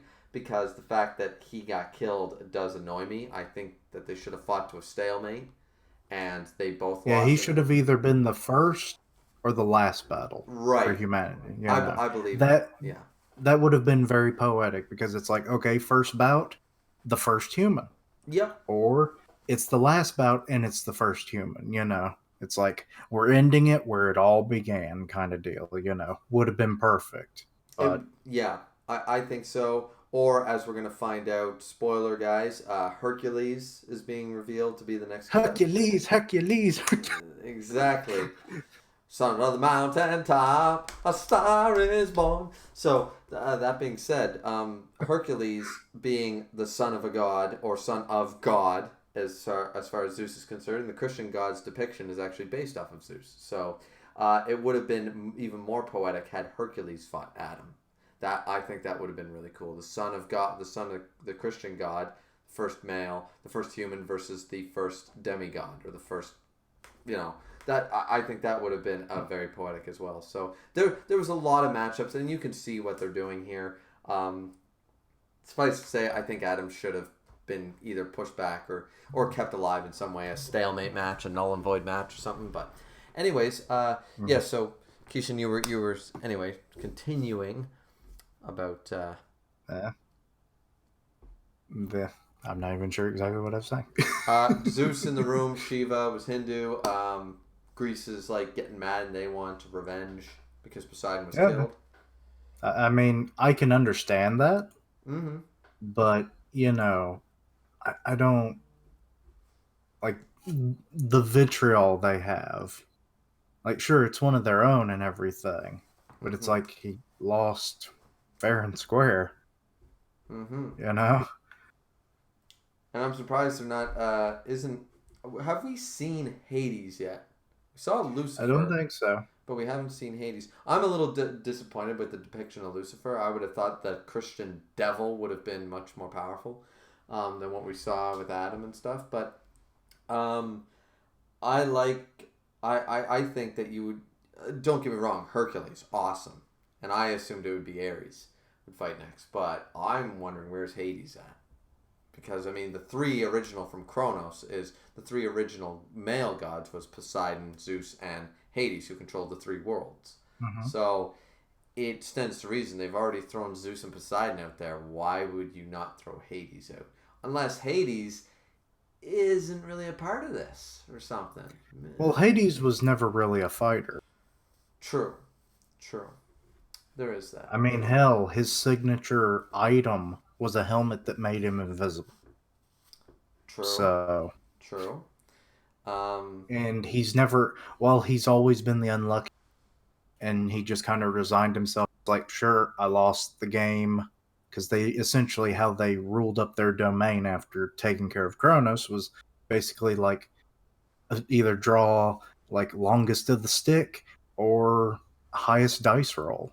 yeah, And he lost. yeah. So, It's. There's a lot of depictions on how that went down, as you said. But and he rarely ever leaves Tartarus. So, yeah, yeah. He almost never leaves the underworld. So, I mean, yeah. I'm just curious because this is a gathering of everybody. But that being said, yeah. But instead, as you know, who do we get? We get Hercules. So, and Hercules seems to be once again he is a demigod similar to the Valkyrie in this story. Those with the blood of the god and humans, demigods. So it's very interesting here because we see that the Valkyrie respect very highly, think very highly of Hercules. And Hercules also says the same thing, like, I'm fighting in the next match, but good luck to you. And this is the first time we actually see the Valkyrie actually bend the knees sort of idea and be like, good luck to you as well. You know, like, I wish you well, even though we're on opposite sides. There's that level of honor and respect between them. I thought that was pretty cool. hmm. Um, Yeah, it was. I do, of his design, the one thing that I like and don't like is his club. really? It's the lion, Yeah, because he probably carved it out of the bones of the Nemean lion. You know. which then makes you wonder how big those fucking bones were. Well, the I know, Nemean lion was supposed to be like giant. yeah, Like, I know, but so. good lord. Oh, yeah, yeah. So it'd be very interesting. Maybe it's one of his teeth. Or Oh fangs. lord, Yeah. if it is, damn, it's even bigger. Yeah, yeah. No, I like that. And I think it was Loki he had an interaction with after the Valkyrie. I believe so. Let me double Yeah, check that. because he even says like he doesn't. He's basically, guys. For those of you, I'm about to spoil Dragon Ball Super for you. Um, he basically wants to basically pull an Android 17 with the Tournament of Power. He basically wants they win, all the universes are eradicated except for the winning universe, and they get one wish. And Android 17 wishes back all of the universes, so undo what was done. So this tournament is to decide the fate whether human will be eradicated. Hercules wants to win all his bouts, be the champion of the gods, and then, as victor, be granted a wish to say, I want you to restore humanity. I want you to not kill humanity. That's my wish as your champion, as the one who won this battle.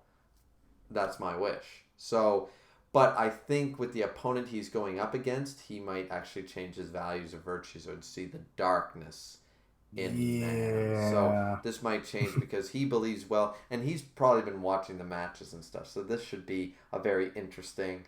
But I mean, you know that Hercules also knows the evil of gods as well. So one man changing his entire mindset may or may not be, but it'd be interesting to see.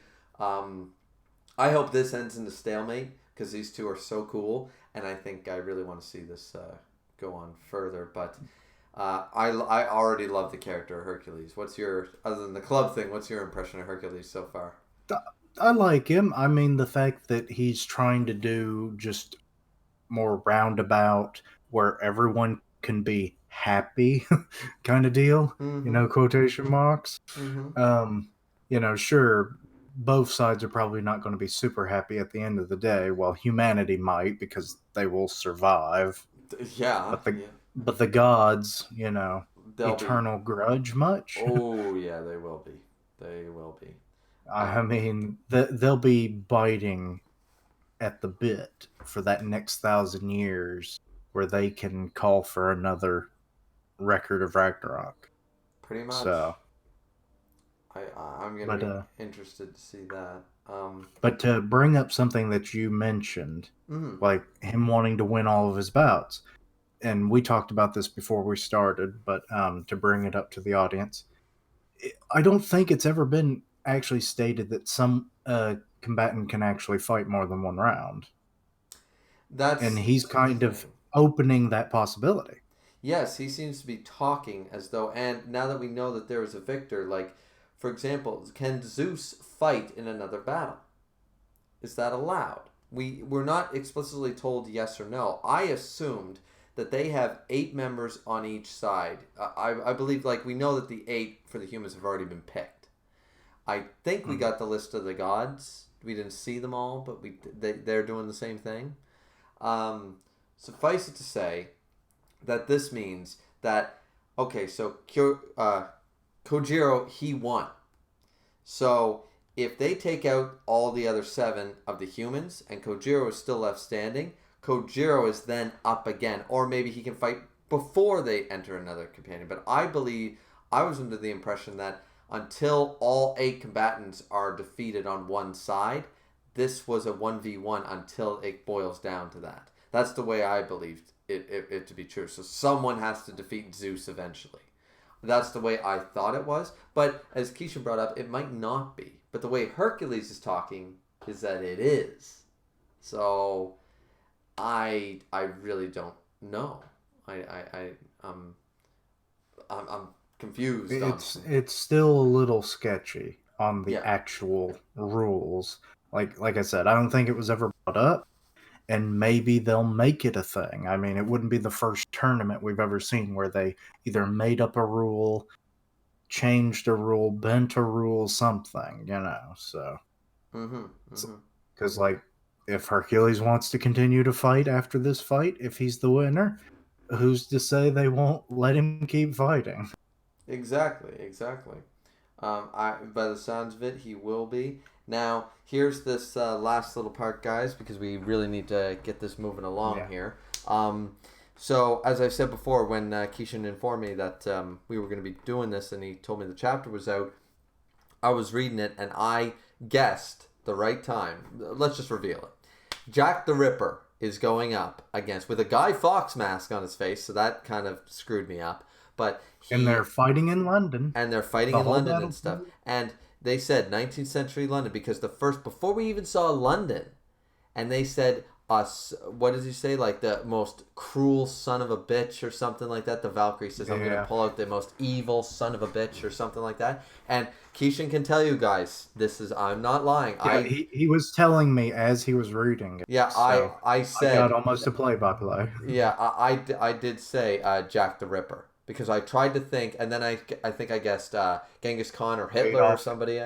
Yeah, you did. so I guessed Jack the Ripper right away because I was trying to think who's like an evil person that they could twist something to, right?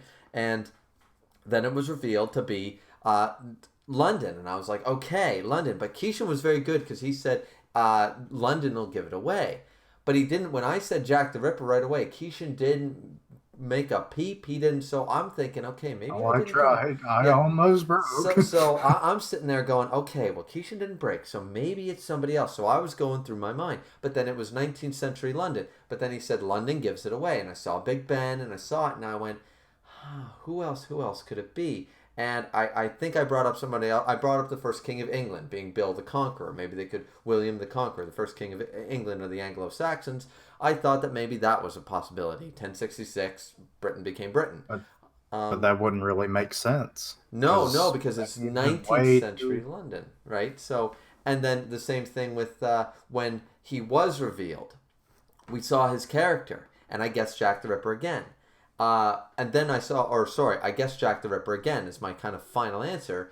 And then I saw the Guy Fawkes mask, and automatically the 19th century thing flew out of my mind, and I went Guy Fawkes. Ah, the terrorist Guy Fawkes. But I was like, technically he was a terrorist, but at the time it was more of a revolutionary thing, and he was kind of in the right to try to do what he did. So I was kind of like, really, he's the evil one? They're gonna spin him being super evil, and then next page, Jack the Ripper. And I went, Kishin. So Jack the Ripper. So I did guess it. It was right. He's wearing a Guy Fawkes mask, which is very ironic. This is very interesting. He takes it off and stuff, and we see him being very suave, very, I think Kishin used the best descriptive adjective for aristocratic. Um, and yeah, I am so stoked onto how they're. I mean, Hercules. We already know what his like powers. We can already assume that. How they're gonna Yeah. play up Jack the Ripper? Are they gonna make him a Freddy Krueger guy? Are they gonna go off of something that I won't get into right here? But is he gonna do like a surgeon sort of idea, surgeon technique? Because there's a popular theory online that are years ago, whatever, that Jack the Ripper was actually a surgeon, and that's why he cut out the organs of his victims and stuff like that, off and on. Um, but yeah, I won't get into the whole theory there about that. But it seems he could be a surgeon. Either way, he's very precise. I think, guys, we're gonna see a very light Yagami sort of attitude to his battle style. Very conniving, very cunning. To go up against Hercules, clearly the Valkyrie must know what is capable of.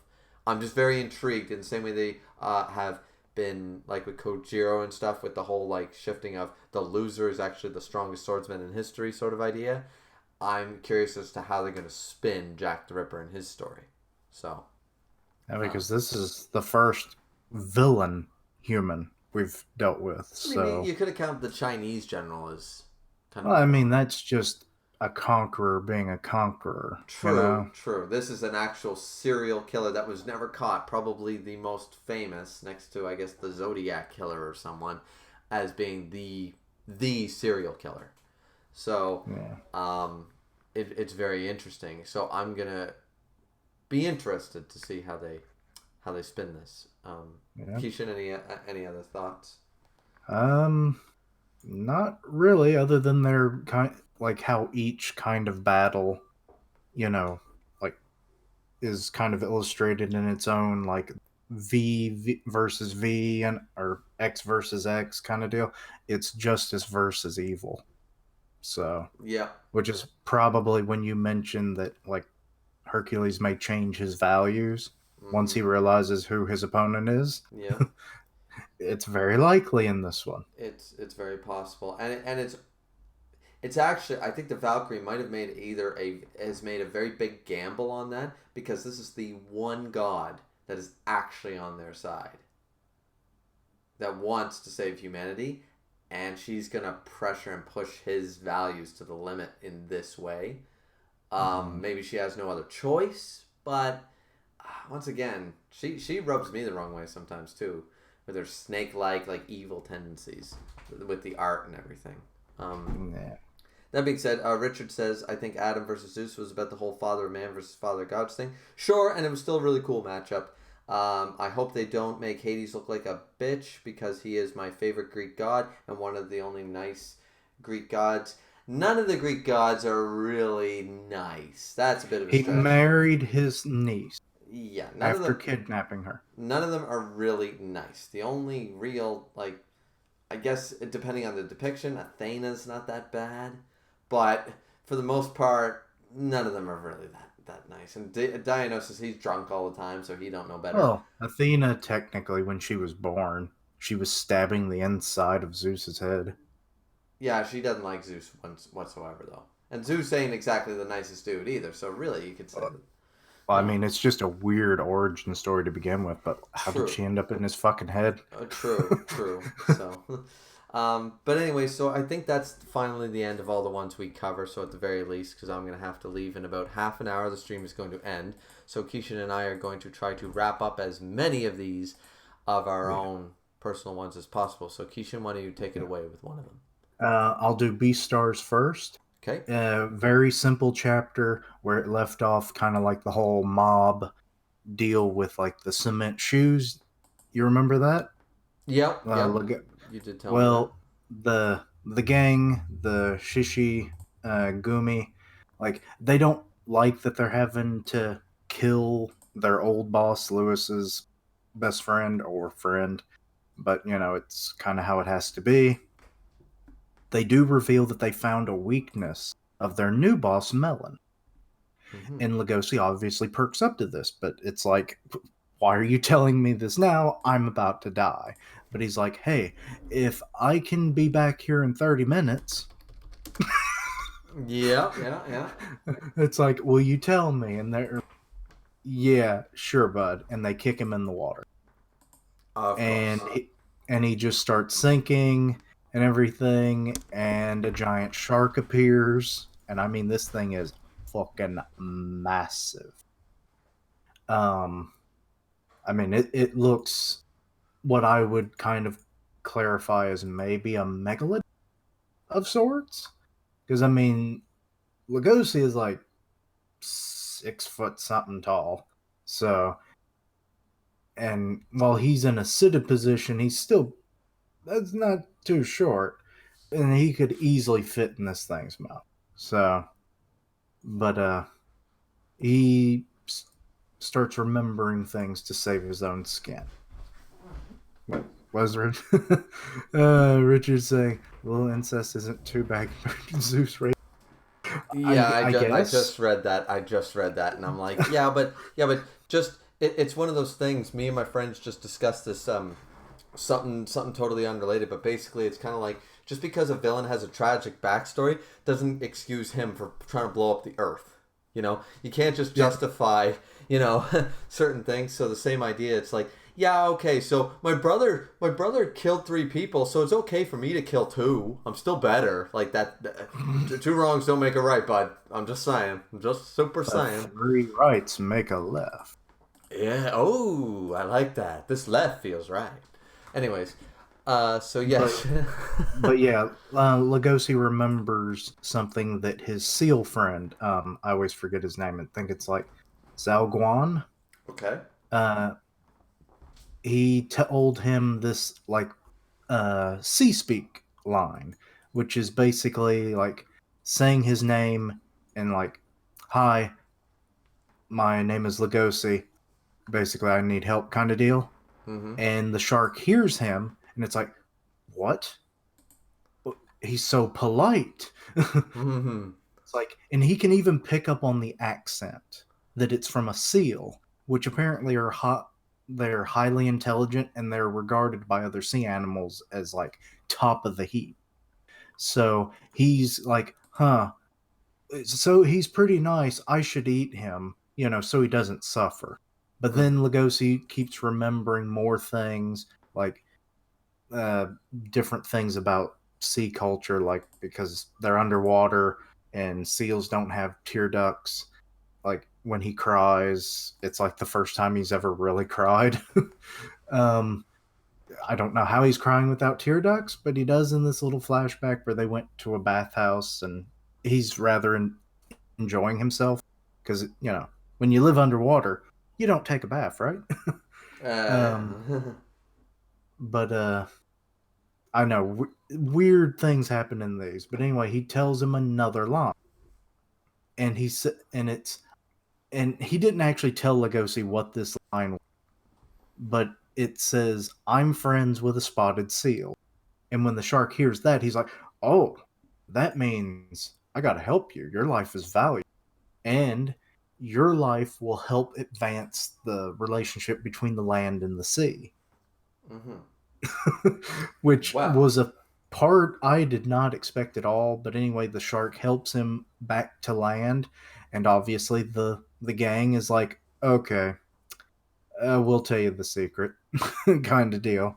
We don't get to hear it, and then you see the seal. He's like sneezing because he was being talked about. That little wise tale, Right. and that was Beastars. Well, it sounded like a simple chapter, though the interesting. I kind of like the whole like the shark thing, like you were saying with the lines and stuff like that. That's kind of interesting. I like when mangakas take, a little bit of liberty and stuff, and they try to play with different ideas, like the Well, traits. what's weird is that like most of the sea life we've seen is still like what we see in the real world. Now, Zyguan, he's kind of more Homomorphic. anthropomorphic, Yeah. though he still kind of has flippers, you know? But he can Okay. still use them like hands and stuff, and he walks around like normal, so he's got technically legs. Interesting. But Maybe as you said, can't they cross species sometimes? So maybe they cross species for him or something. it could be. I mean, That would explain it's it, a anyways. semi aquatic creature anyway, so. Yeah. Um. Well, other than that, Richard is also saying I don't think any of this. I did find where to change the settings, ladies and gentlemen, for the community. So next live stream I do, the chat settings will be changed so you guys can be unfiltered, you bunch of heathens. But the for right now he did say in the chat at least his wife niece loves him and didn't get raped by him. Zeus is such a dick that he tried to rape Hades' wife by turning into him. Once again, none of that is relevant because once again, two wrongs don't make a right. It does not matter how much a dick Zeus is. It doesn't make what Hades does any less bad. Once again, my brother killed 3 people. I can kill 2 people and be exempt. No, that's not how it works. Just because your brother killing 3 people is worse doesn't make you a good brother. I'm just saying. So, um, anyways, so Kishin, that was Beastars, right? Mhm. Okay. I only have 2 other series as far as I know to cover, and I'll try to make them quick because actually, Akatsuki no Yona chapter 180 dropped. I think I covered 179 in the last podcast. So if I didn't, guys, sorry. Go check out my review if that's the case. So chapter 180 dropped. Monthly manga, Yona of the Dawn in English. It's great. We take off at the end of the last chapter where they're having the conversation with the king, the 4 dragons, and I'm going to try not to just data dump and explain all the backstory to Kishin in this case this time. Pretty much the I 4 dragons. will read it eventually. Right. So the 4 dragons are there. They're having the meeting with the king and the advisor. They're talking about that martial arts tournament that they hold all the time. They're going to invite all the tribes. They're going to make a big spectacle. Like they show off the princess. Like, look, we have the princess again. And look, here's those historical figures. Basically, think of these characters as though you got like Moses and Noah and everyone from the Bible showing up. And it's like, here you go, everyone who believes in our country. The country has a religion, and the religion is these 4 people. So, so they believe in these dragons highly. So they're going to use them as basically like they're going to sell them, pretty much. They're going to sell their image. So they're going to have this tournament where they showcase everything, right? Basically, they're introduced in. They try to say like, no, we can't do this to celebrate the our victory in the war and the return of the legends. If we gather all the 5 tribes and their warriors, people will feel uplifted. Blah blah blah. And then one of the dragons brings up, once again, Zeno can't fight because they always try to hide the powers when they can. But they can't hide the other 3. But Zeno, of course, who is powerless, is immortal. He can't die, and he's unaging and no death, right? And every time if you continuously cut him, I don't know if you remember Kishin, but if you cut off his arm, and then he grows it back, and then he cut it off again, and cut it off again. Eventually, his arm becomes stronger than steel. That's why he's the golden dragon with the strong body. Is that he has a weak body normally? I didn't remember that. Yeah, but eventually, That sounds scary. oh, he's OP because basically what happens is he gets the strength. He doesn't get the eyes of the other dragon, but basically the one dragon has the power of the dragon legs. One of the dragons has the power of the dragon claws. He gains those powers if you continuously cut him up. So if you continuously cut him, his body will be covered in the dragon scales, and he'll be able to use the strength. Like he lifted a horse and threw it, that kind of stuff. So now the advisor knows this, so he says, because they're basically saying, well, Zeno can't fight because they don't know about Zeno, right? They don't know that aspect. They know he can't be killed. They don't know his power boost from being constantly killed, right? Because they don't want him exploited. They've seen that before in the series. So They try to say he can't do that, blah, blah, blah. Surely you were seeing things if you think he could lift a horse and all this shit. And suffice it to say, the king asks, like, what's this about? You recover from wounds quickly? He says, it means I don't die, Mr. King. And the other dragons are like, you're going to really just, like, tell him all this? And he's like, so you are undying and unaging? He says, it certainly sounds unbelievable. He goes, unaging, then how old are you? You won't die. What if I cut off your head and stuff? He goes, whether you cut my head off, whether you stab me in the heart, whether you burn me to a crisp, you cannot kill me. And so the king's like, that's nice. Because Suwon never lets us know any of his plotting, right? Like, Hisoke's very transparent. So, basically the dragon starts to refuse. He goes, if this is a tournament about making a spectacle of our brother Zeno, I won't allow it. And then Suwon knows how to manipulate, like, because he says the martial arts tournament is just a farce to parade you in front of the people. The people will be happy if you just follow the script and win and lose accordingly. After all, you wouldn't actually be able to win if our generals went serious on you, right? So, of course, the hot-headed dragon goes, I will decimate all your generals without you fixing matches. And he goes, impossible, I say. He goes, you disgrace the dragons. We will totally win this tournament. So then, in a roundabout way, they agreed, right? So he used them, sort of idea, and the other dragon's like, he just played you. So, and he goes, well, I'll enter alone. They're like, all the dragons must participate, blah, blah, blah. So they move on. They go try to see Yona. They can't see Yona, and once again, this is a thing bringing up the fact that I think that we haven't seen a scene where they're like, okay, we're going into enemy territory. We should do this, and we should just comply with what they're asking right now and pretend to resist, just so we can gather intel or whatever their plan is, because their actions and their words are not matching. Especially with the whole, like, as we know the characters, like, none of this makes sense. So, like, they wouldn't let Yona, like, basically bath alone. They would send 2 dragons outside her door, sort of idea, for 180 chapters. Now they're letting her in the heart of enemy territory just wander around, and they're not allowed to see her. No. That wouldn't fly, right? So, clearly something's going on in the background we're not aware of, because their actions are uncharacteristic.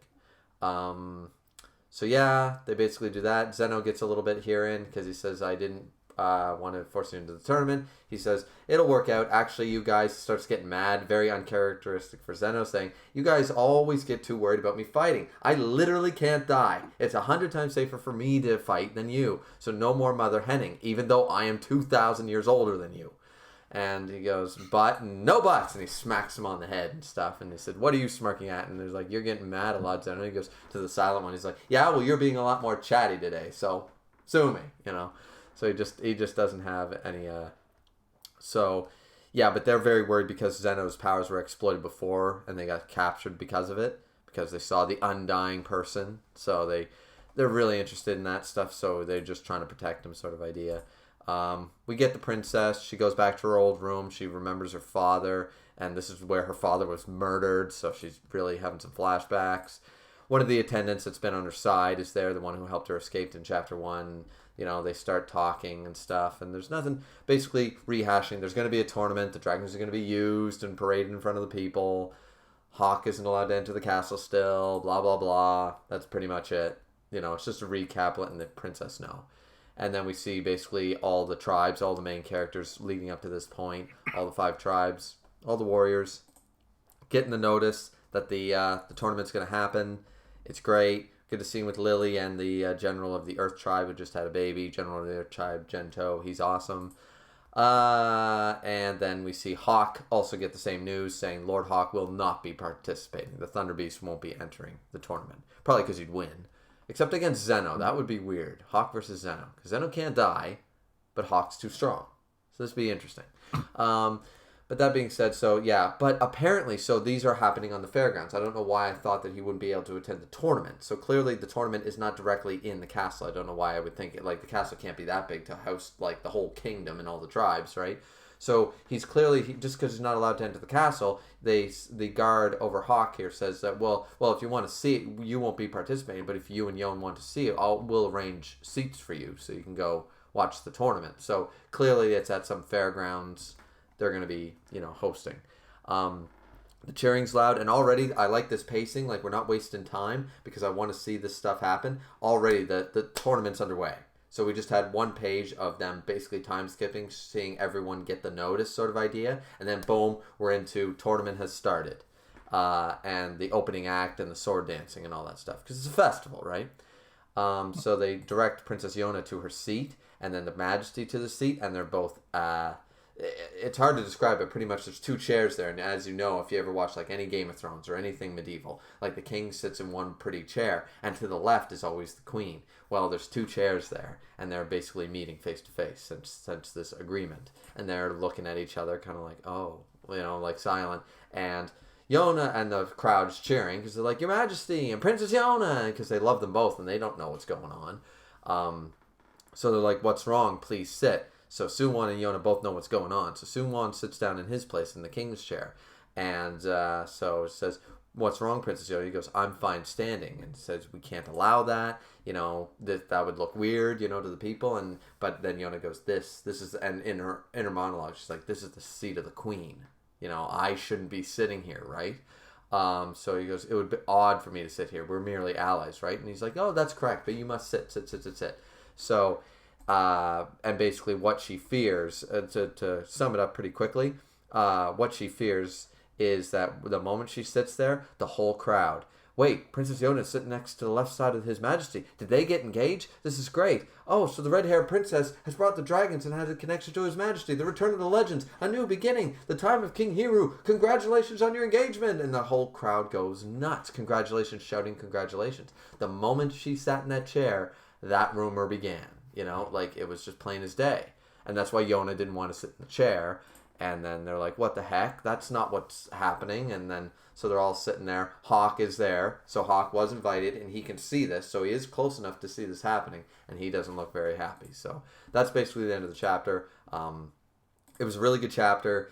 And I'm excited for the next one. I keep saying that, but I'm really excited for the next one and the one after that because just what they're building to seems something so cool. And, why have they all agreed to do this ally thing? And put up a fuss with words, but still comply with all their actions. There's something else going on. I'm really, really, I'm over the moon about it. So yes, Kishin, you're gonna have to start reading it, catch up to it, man. It's a great story. It is shoujo, guys, but to me, it's more like a weak shonen, if you want to look at it that way. It's not all action. And you are following a main character girl, but you're following some great storylines, some great feels. Just treat it more like a seinen, I guess. I don't know. I don't know how to describe it. But anyways, it's great. It's a great manga series. Chapter 181 should be even better. This one had some good stuff. Always good to have Zeno talk. Zeno's the best. So yeah. And yes, Richard, what does Hades do? Okay, well, whatever. It's dark, it's dank. I'll just summarize my James Woods impression and say, well, kind of dark, a little gloomy. It's always going to be, hey, full of dead people. What are you going to do? Is Yona monthly? Kishin answered, yes, it is. And it's an awesome series. Okay, Kishin. Out of breath. All right. You go. Promise Neverland. 2 chapters, 146 and 147. Try to sum it up as quickly as I can. Mm-hmm. The Tafari, which is the ceremony they've been waiting to do, where they sacrifice to the demon god and everything. They have the altar set up and everything. Mm-hmm. The people are all celebrating the festival outside. That's when the bridges start being blown up by Norman and his group. It has now separated because they've actually set these up. There's the castle in the very middle, and then there's the castle town, but there's bridges separating even the castle town from the rest of the world. Mm-hmm. So there's 2 sets of bridges. They've blown up all the ways, and the bulk of the forces are in the castle town. So 700 guards are there, 300 in the castle. So they've minimized how many people can actually stop their plan of killing all the royalty. Okay. So now they're really getting active.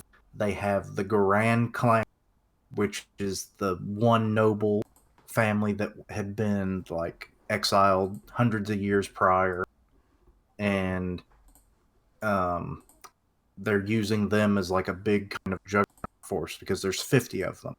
Now, be it think, oh, that's small potatoes compared to the 300 they have to potentially fight.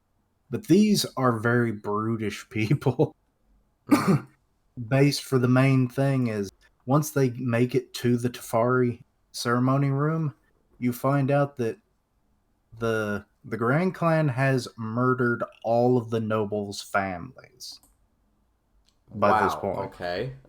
So only the ones that are in this room are still alive, Mm-hmm. which is like a handful technically at this point.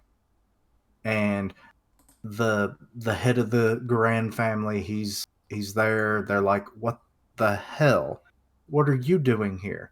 And then one of the nobles gets murdered right then and there. Wow. And Garand eats his face, Mm-hmm. regaining his like humanoid form because he's really big and bulky because they devolve if they don't eat human meat.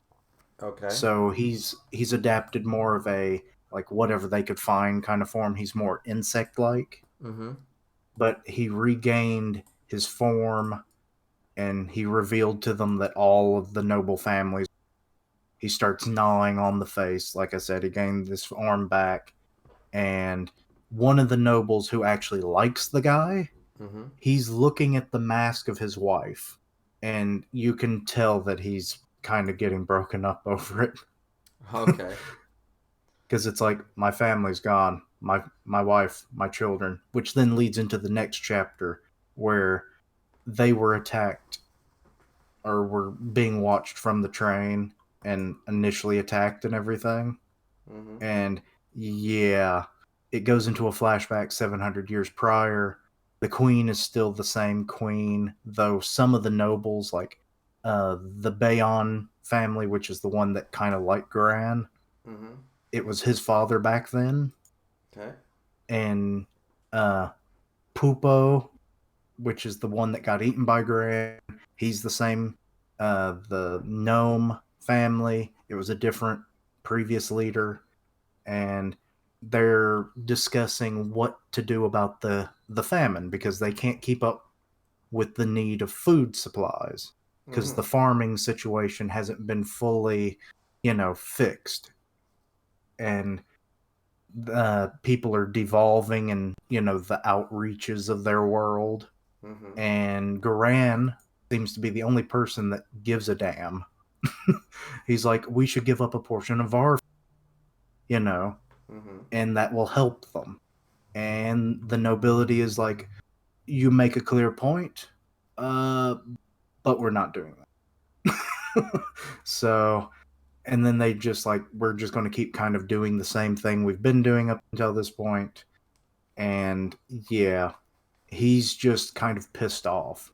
He's like, these fools. It's like they're letting their own people fall into, such a state. Mm-hmm. And they have the means to help, Mm-hmm. but they won't do anything about it just Gotcha. because they have to give up a little bit of theirs. You know how it goes. The Sounds like wealthy a don't want very to. elitist attitude. Yep. And we find out that the guy who took the position of Garan after his exile was Mm-hmm. actually his retainer. And I was like, that is a big jump. Mm-hmm. And he's a kiss ass, Well, as you this, might expect. there you go, right? But he was like all for him. It's like, oh, you're such a merciful lord with your planning. The other nobles are stupid for not, doing this for the people, that kind of a deal, real kiss ass. Mm-hmm. And but Grand sends him on a mission. He had heard a rumor, and this is connected to Musica, the one demon that if you consume her blood, the demon no longer needs to eat human meat. They won't devolve. Mm-hmm. He's heard rumors that in his territory, Musica is like there's this demon that will solve our problems, Mm-hmm. and he sends Doza, his retainer, to go check it out. Well, turns out he's actually just kind of fucking him over. Informs the other nobilities of what he was doing because this then, undermines their authority. Mm-hmm. Because it's like with the food supply, that's how they control the populace. But if they no longer need it, then their power is either greatly diminished or gone. So I think I've mentioned this before. Um, Yeah. but yeah, so he's obviously like, I've been betrayed. They have him tied up, and it's just, yep, you were a good master, but you were an idiot. And they throw him in prison and everything, and it's just they he we see him like do this. I didn't catch it. Richard's the one who pointed it out to me. Is that Garan at one point devolved, and then he, evolved again back to his humanoid form. Mm-hmm. While and we see just he rips one. Well, he kills both of the remaining nobles, the leader of the gnome family and the Bayon families. Okay. He's just holding their heads. Oh, Yeah, okay. yeah, and then starts eating them. Okay. So I Because don't know what his whole transformation deal was. Um, Doza is all that was left, but I'm pretty sure, yeah, he beheaded him. They behead a lot in the chapter, to be honest. Um, okay. but then, like, the queen seems to not be too, you know, like, concerned about any of this. Mm-hmm. Like, I think it was mentioned in like the previous chapter. She was like, "Oh, this is laughable." So she has something going on. Mm-hmm. And while all this was going on, Norman he's informed by two of the people who were up in the ceiling that there's only two left, which is Iverk and the Queen, who I mistakenly thought that Iverk had already been killed, or I forgot he was one of the nobles. And Norman was referring to the Queen and her brother, Lewis. But I was like, how would they know about Lewis? But whatever. Mm-hmm. So it's Iverk and Lewis, and that's all that's left of the nobility at this point. Right. So, and that was the end of that. Well, it sounds like stuff's happening. Richard even says my only problem with these two chapters is the very fast pacing, and it sounds it because it said they attacked the city and killed 90% of the royals in 2 chapters. I'm like, okay, and Yep. that's what you said, Kishin. That's basically what happened. So, it does sound very fast paced, but maybe they're building to something even far greater. So, I mean, you kind of have to. It's just like with as I was saying about Yona for the last 2 chapters. It was a little the pacing wasn't odd, but the actions of the characters have been quite odd. So, but you just gotta wait it out a little bit, you know. So it'll probably all come as a head. I think we have time for probably two more on each side, Mm-hmm. if we're quick, and then we're gonna have to call it, dude, because Gotcha. Yeah. I'm already No probably a problem. No problem. little behind. Let's do. I got to get this one out, if not both. Doctor Stone. Dr. Mm-hmm. Stone, of course, being fantastic. I can summarize this pretty quick. 117, Ryusui's back. It's awesome. Says we're going to make a drone. It's going to be great. We need Kasaki. He's at the bottom of Wait, a they're lake. making a drone? They're going to make a drone. God So, damn. yeah. They're crazy. Senku's crazy. So they decide, okay, well, we need Kasaki. Now, Kasaki, of course, was turned back to stone by these new villains who are stupid, and they're at the bottom of the ocean. So they're like, well, let's make an oxygen tank. So the whole chapter is they make an oxygen tank. It's cool how they do it, of course, just like it's always cool, but guys, we have to keep this super brief. So, Senku, it's always awesome. He's got about 10 minutes of oxygen to basically go down to the ocean floor. They find a reef current that lets them, like, speed up, sort of idea, a powerful current to let them go there faster. And they find everyone at the bottom of the ocean. They find all their crew members and stuff, and they're all like, yes, we've all worked hard. So they found them, they found everyone, they're all happy. They're like, yes, let's grab Kasaki. So then the next chapter, 118, they're like, let's get him. And the two guys that have the oxygen tank are like, huh? And they can't get him. Not because Kasaki, for one thing, is now made of stone, but he's also been buried, for the most part, under the sea floor. So they can't lift him up. So what they do is bring back a character. This will be big spoilers for anybody who is just now getting into Doctor Stone and who is also getting into watching the anime right now. So just warning, 5, 4, 3, Nah, 2, nah, 1. nah, nah, So pretty much, nah. Doctor Stone is pretty much. They get the revival fluid. They bring the revival fluid down below. They go back up. They find the revival fluid. And they're like, well, what good is that going to do with him still being buried? But no, they're going to get Taiju, with Senku's best friend, the big oaf, the number one in power, who's also down here. And as the other guy goes, I get it. We can't pull out Kisaki on our own, but if we revive the number one in power Taiju, and he's not a fighter, he hates using his fists for combat, but he's the type of dude who will put his like arms in a blocking stage and until people tire themselves out. Like he'll let you punch him until you tire yourself out, and he'll still be standing while you're on the ground from punching him too much. Like that's what he's like, right? But he's super strong. He's super conditioned. So they do this cool thing with the oxygen tank because it's like you can't, like, how are we going to revive him if he's not going to have any oxygen, sort of idea.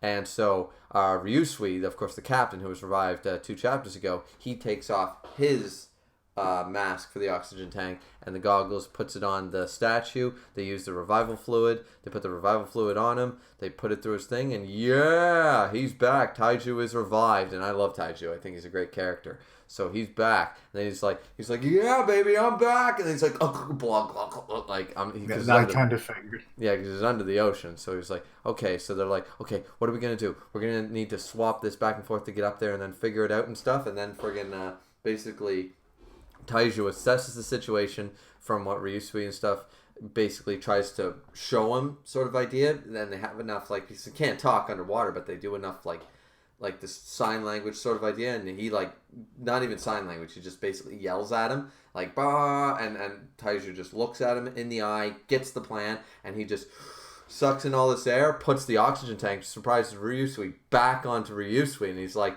I just sucked in enough air to survive like 10 minutes down here. I'm good. Because once again, he's the number one in power, right? So he can survive underwater for days off one breath, sort of idea. He's stupid. Well, not days, but he's stupid. Like, think of the world record for anything dealing with weightlifting, surviving underwater, anything like that. His organs and muscles, they're perfect, right?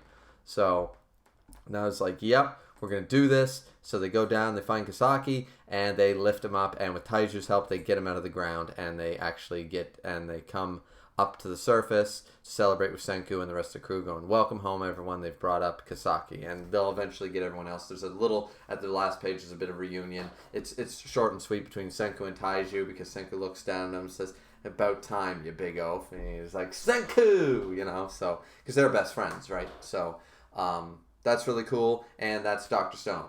It's better than previous chapters, put it to you that way, because we're finally starting to get the characters back. We're starting to revive some of the fan favorites, so that's really cool. That's good. All right, Kishin, next one. All right.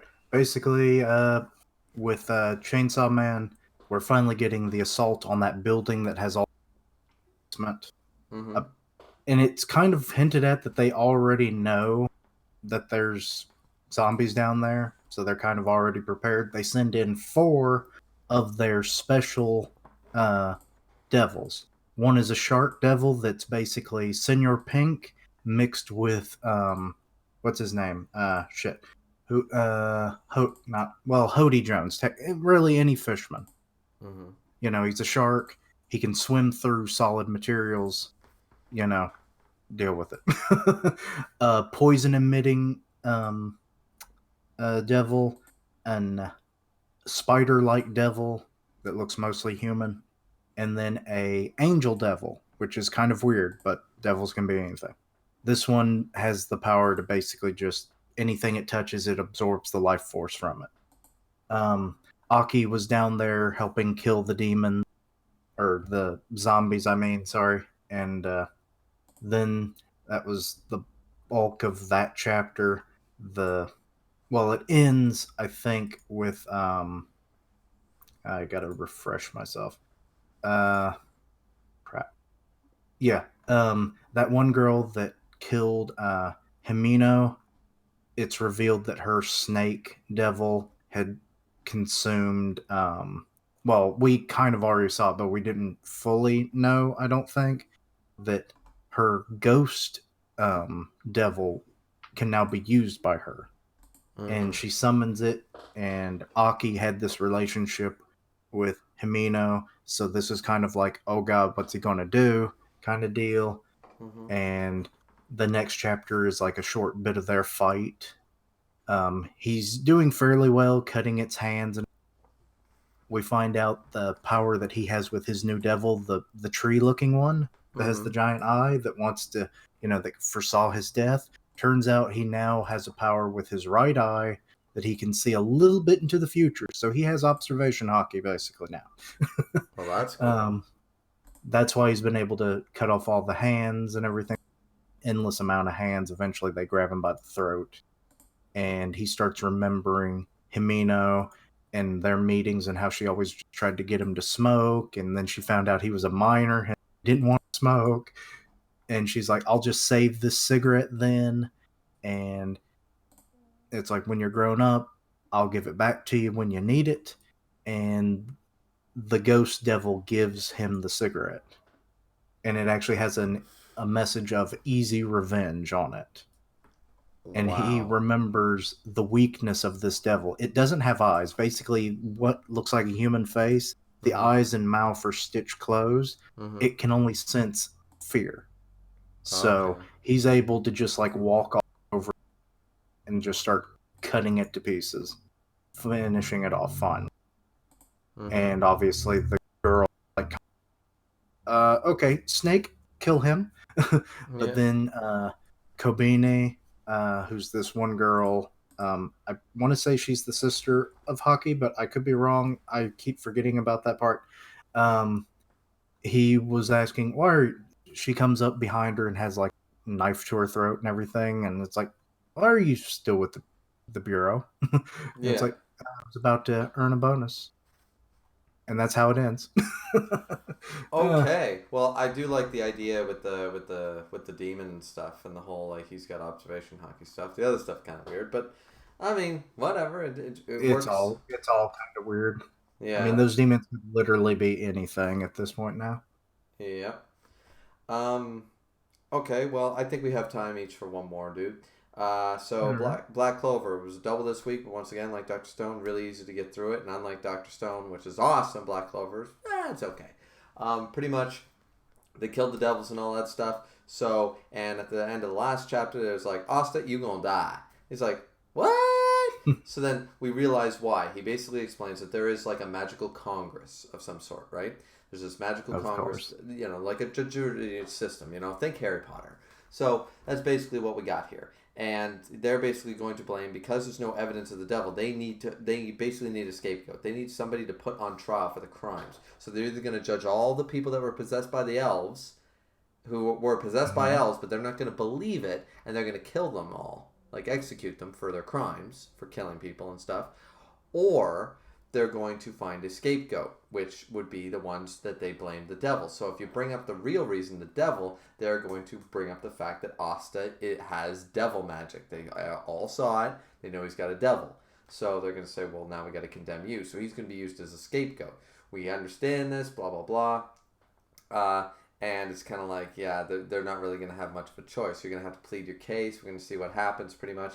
I'm really paraphrasing. Guys, you're going to have to read the chapter. But the next chapter after that, they basically show up to the trial, and it is totally one-sided. It's totally, like, they're basically, like, they're exactly what the Magic Emperor said. It was kind of like, okay, well, we don't have, where is this devil you speak of? He's like, well, we destroyed it. How can I bring it here to trial? And he's like, okay, so you can't prove the existence of this devil.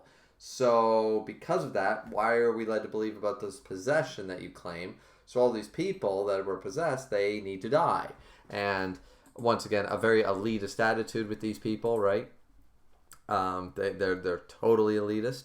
And then, of course, they call the chapter "The Scales of Justice," and it's very, very interesting. But they're already chained; they're before everybody. Everyone's talking down to them, records of birth and stuff. It's like, you're lower class, you're crap. He said.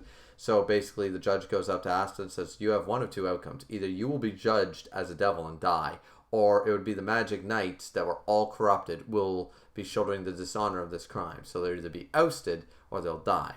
So. Then it was all like, no, no, no, this is belongs. So there is no devil. We're going to have to judge everyone one by one. And then they bring in Marie. Marie is this little girl. Not really enough time to explain, but Marie's just this, nice little girl. Asta likes her. Like, not a romantic interest, but she's just this little girl who was possessed, who did stuff. So during the war, she used her eye magic to bring injury and stuff to magic knights and citizens and stuff. Asa starts getting mad, saying, "Don't spout this off. None of that was of Marie's own will, because that's Wait, right." isn't Marie Gauchi's sister? Or is Uh, it a different Marie? no, I think that's right. It's Gauchi's sister. So that's happening right now, and so the judge is basically like, "That's right. So if a devil did exist, then she would have been acting under manipulation. But since that cannot be proven, all we have here is the clear crime that she committed.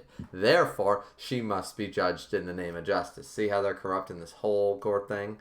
It's like, it's Of bullshit. course. So then they have like the four robed dudes like all pointing their wands like they're getting goddamn Harry Potter, and they're just like, okay, why is like and she's like, oh no, and the judge's like, you are evil, time for judgment. And I was just like, what? Then all of a sudden, boom, black tornado right before the shots fire, and we see Asta went black for him. And he just goes, I know all too well what your version of justice is. And all the nobles, oh my god, what a horrendous sight. And because Asta's went all devil form, right? And he's like, I don't acknowledge your justice.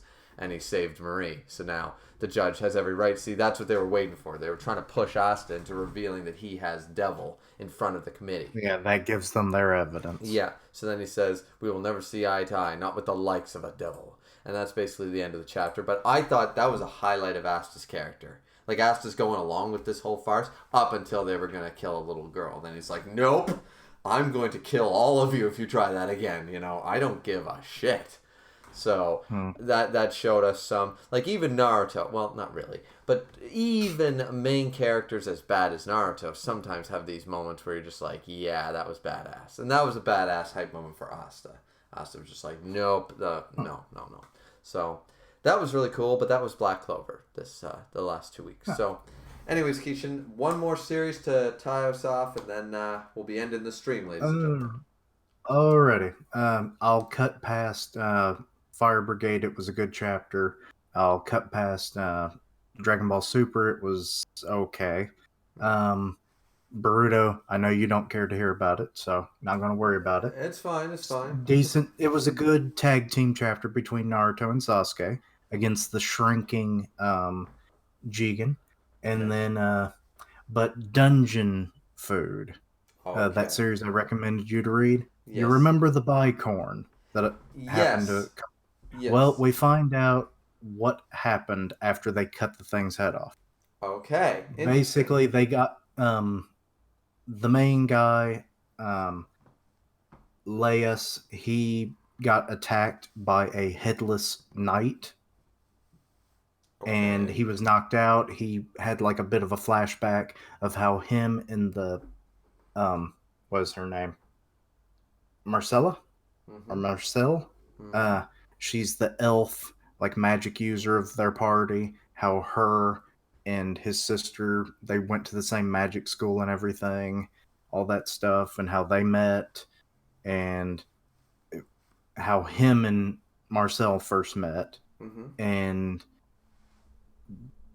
the whole thing of that. And then he's remembering what happened. It's like, why was I knocked out? And then he remembers it was this thing called, it began with a D, whatever. It's a weird name. But anyway, the Headless Knight. It was in the dungeon. He found it. It came across him. This thing's huge, by the way. Okay. It just starts attacking them. They don't know what to do about it. And then Laius is like, you want the bicorn. And it actually does take it. It reanimates the body, and now it has a steed.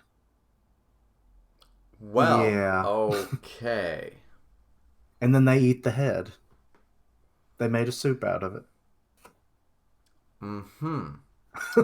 I know. I've seen. Toriko, man. I've read all of Toriko, so that, you know what, I'm fine with it. I'm fine.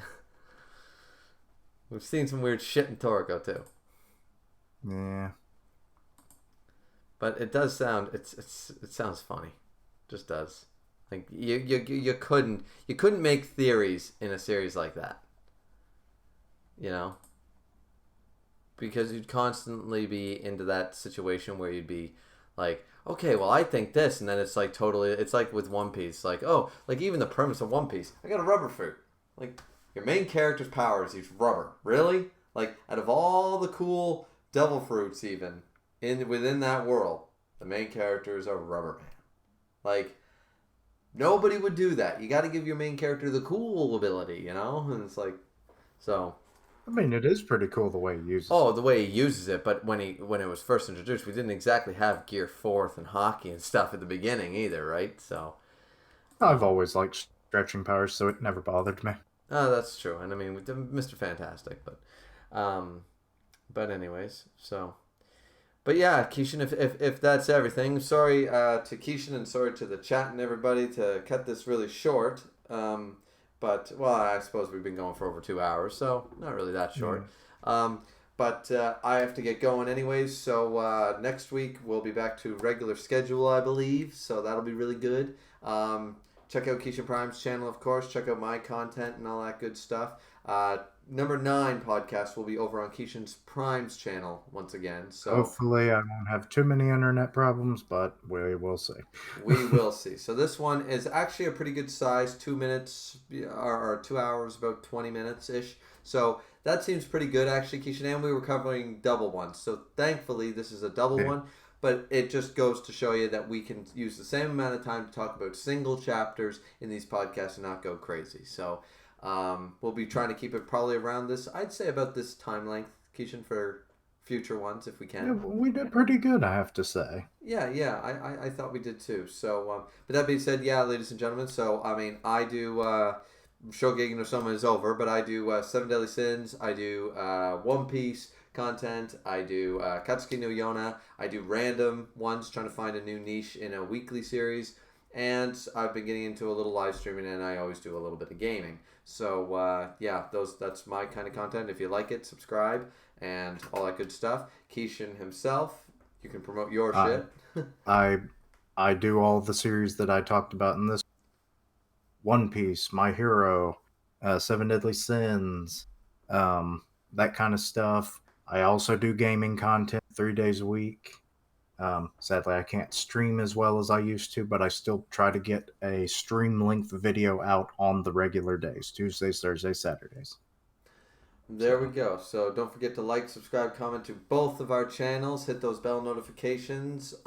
Generally, Kishin will inform everybody when we do a live stream. I'm not a big Twitter guy, but I usually retweet his tweets. So when that happens, so and don't forget shameless plugging to the One Punch Man podcast, which should be out soon on Grim Reaper's channel that Kishin was a part of. I'd say within a few days. Within a few days and stuff. So, and don't forget Grim Reaper's Discord and stuff like that, where we all tend to somewhat hang out. It's a good hangout spot. So, that being said, thanks everyone for watching. This has been Griever.